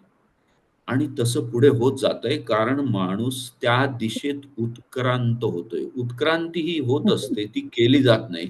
आणि दुसरी गोष्ट, उत्क्रांती ही योग्य दिशेत किंवा बरोबर दिशेतच होईल असं नसतं. उत्क्रांती ही उत्क्रांती असते, ती योग्य का बरोबर परिवर्तनशील आहे असं म्हणतो तसं ते परिवर्तन आहे. ती काळाप्रमाणे होतच राहणार आणि माणूसच हा उत्क्रांत होतोय. आणि त्यामुळे 100 वर्षाचा माणूस आणि आजचा माणूस याच्यातला फरक दिसतो. आजचा आणि 100 वर्षानंतरचा माणूस यात अजूनही फरक आणि तो प्रचंड दिसेल आणि तो बऱ्याच ठिकाणी आहे. म्हणजे आपण आता लहानपणापासून पाहिलं, समजा हा ना आपटेंची कादंबरी आहे, पण लक्षात कोण घेतो? ती कादंबरी त्या काळामध्ये गाजलेली असते, त्याला मानलं जातं, त्याच्यात सामाजिक काय आलंय हे पाहिलं जातं. पण आज हाना आपटेंची कादंबरी वाचायला कोणी जाणार आहे का? तर नाही नाही ना. जाणार. ज्याला टीव्ही अभ्यास चोशांच्या करायचा आहे, विनोदाने आता हसणार नाहीत कोणी. त्याला विषय त्या अभ्यास करायचा आहे, तोच माणूस जाईल. किंवा मला आता आपल्याला आवडणारे पु ल, तर पु ल 100 वर्षानंतर तेच वाचले जातील ह्याची नाही ना. गॅरंटी आज कोणीही नाही देऊ शकत. कारण त्या 100 वर्षानंतरच्या माणसाला पुलंचे विनोद समजणार नाहीत, कारण ते समाजच बदललेला आहे, तो काळच बदललेला आहे यू सेड इट आणि हे होत जाणार आहे. एक्झॅक्टली फुलंचंच उदाहरण देणार होते की बटाट्याची चाळ माझ्या मुलांना बघायला आवडणार नाही आणि समजणार पण नाही. ती समजणार माझ्या नाही. मुलांबद्दल, आपल्या मुलांबद्दल बोलतीये. माझ्या पिढीला तर अजिबातच नाही समजणार. आमच्या मुलांनी तर वाचली आहे, ऐकली, सगळं बघितलंय, पण नातवंडांना नाही समजणार त्यातले विनोद वगैरे. काहीच नाही समजणार. त्यांची भाषाच तेवढी, आता ते सगळंच बदलत सगळंच गेले, त्यामुळे बदललंय, त्या वातावरण भाषेचा जो गाभा आहे तोच नाहीये त्यांच्याकडे. नाही, संदर्भ बदललेत सगळे. सगळे संदर्भ. Without that you have no meaning. Meaning is Exactly. defined by context. If you don't have context, फक्त you have no meaning. आता They're जे just आपण words. म्हणतोय ना, आता मुलं म्हणतात की आम्ही तुमच्याकडे लक्ष देतात, मुलं वेगळं असतात, पण पुष्कळ ठिकाणी असं चित्र दिसतंय की मोठी मोठी घर आहेत, एकटाच म्हातारा राहतोय, हो, त्याला केअरटेकर हो, असतात कोणीतरी, बाकी मुलांकडे वेळच नाहीये, हो. अशी पण अवस्था. म्हणजे ते बघत नाहीत असं नाही, पण म्हणजे कधी कधी त्यावेळेला पैशापेक्षा माणसाच्या सहवासाची भूक असते त्या व्यक्तीला प्रत्येक. हो. सगळ्या ती पण समाजात जाणली ही गेली बदललेली पाहिजे. परिस्थिती आहे आता. ही परिस्थिती बदललेली आहे, पण त्याही बाबतीत त्यांनी त्या सहृदय त्याने त्याकडे पाहिलं पाहिजे की काही काळ तरी त्यांना आपल्या जवळ ठेवलं पाहिजे. त्यांना आवडतं यात तसं. आता असं नाही होत. आपली जी मतं एकत्र वेगळी कुटुंब असतील, पद्धती पण होती, पण आपली ते जी आता ते एकत्र कुटुंब बाजूचं पद्धती चित्र आहे ते होती, फार काही समाधानकारक असं नाहीये वाटत काही वेळेला असं. त्याच्यामध्ये नाही, एकच पण मी ते आपण असं बदलू म्हणेन शकत की नाही. या विषयाला पुढे नेताना मी एकच असं म्हणेन की मला अजूनही माणसाच्या बुद्धीवर जसा विश्वास आहे की तो अजून अजून नवीन नवीन काही करत जाईल, तसाच मला माणसाच्या मनावर आणि त्याच्या भावना प्रधानतेवरही माझा विश्वास आहे बरोबर. की माणसाला त्याच्या भावनाच पुढे गाईड करतील. जशी त्याची बुद्धी त्याला गाईड करेल आणि तो नवीन नवीन शोध लावेल, पुढे जाईल, अजून काय करेल, ते सगळं टेक्नॉलॉजी वगैरे, ते सगळा तो भाग झाला प्रॅक्टिकल भाग. पण त्याचा मन हा भाग आहे असा की जो बदलत नसतो फार. मन उत्क्रांत होईल, म्हणजे मन म्हणजे मला म्हणायची भावना. तर भावना उत्क्रांत जरी झाल्या तरी सुद्धा त्याचं प्रकटीकरण जे असतं ते उत्क्रांत होतं. मूळ भावना तीच असते. म्हणजे जे आपण राग, लोभ, मोह, मद, मत्सर, अमुक तमुक जे आपण शिकलेलो आहोत लहानपणापासून, आनंद, हसू, ह्या भावना ज्या आहेत ह्या कायम तशाच असतील. प्रकटीकरण बदलेल आणि त्या भावनाच पुन्हा मला असं वाटतं एका वेगळ्या प्रकारच्या समाजाला एकत्र आणायला कारणीभूत ठरतील in future. I don't know कशा ते मी सांगू शकत. हिस्ट्री रिपीट सारखं परत माणसांना माणसाची गरज वाटावी लागेल आणि मग ते परत एकत्र येतील. आशा मला म्हणजे लेखन करतो मी तेव्हा मला ती एक आशा मनात असते की त्यांचं थोडं emotional intelligence what is called तो बऱ्यापैकी लॅकिंग आहे. म्हणजे असं जनरल तुम्ही जर यंग पिढीकडे जर बघितलं ना तर त्यांची इमोशनल मॅच्युरिटी त्या मनाने एवढी डेव्हलप होत नाहीये. This is my personal observation also. आणि what you are talking about की श्यामला काहीतरी बोलायचं. इंटरप्ट करतोय. हा विषय फार इंटरेस्टिंग आणि जास्त होणार आहे. आता 11:30 झाले, सो ऍटलीस्ट पुढच्या वेळेला राखून ठेवू. 15 दिवसांनी आपण भेटू. जाता जाता 15 दिवसांनी बोलूया.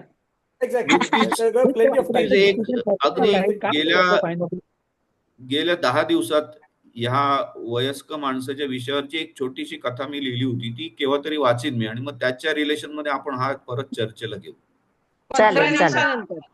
आज तारीख आहे 4. 2 आठवड्यानंतर 18 जूनला 18 जूनला आपण परत भेटूया आणि हा विषय आपण चर्चा आणि प्रत्येकाने बोलायचं, मात्र प्रत्येकाने स्वतःचं मत सांगायचं. Hello, in between me WhatsApp group वरती मी एक फिल्मची लिंक टाकतोय, ती सगळ्यांनी बघा. ओके, विषय हाच आहे. बरं, okay. Okay. Bye. Bye bye. Okay bye Okay. Bye bye. Thank you शुभरात्री. Thank you so much, all of you. शुभरात्री. पार्टिसिपेशन. सर्वांतर्फे खूपच छान झाला. संजयचं रंगला विषय. आभार. येस. संजयने खूप छान प्रेझेंट केलं आणि येस सगळ्यांचा विषय रंगला होला एकदम. Thank you. दिवाळीचा विषय होता त्यामुळे रंगला. खरे फारच छान धन्यवाद. होतं. Great, folks. I have to go now. My data is Okay. dying. My data link is Wi-Fi is not there. So अजून जेवण झालेलं नाही. Okay I think we should end okay now. चल let us say good night. Good Yes, night. शुभरात्री.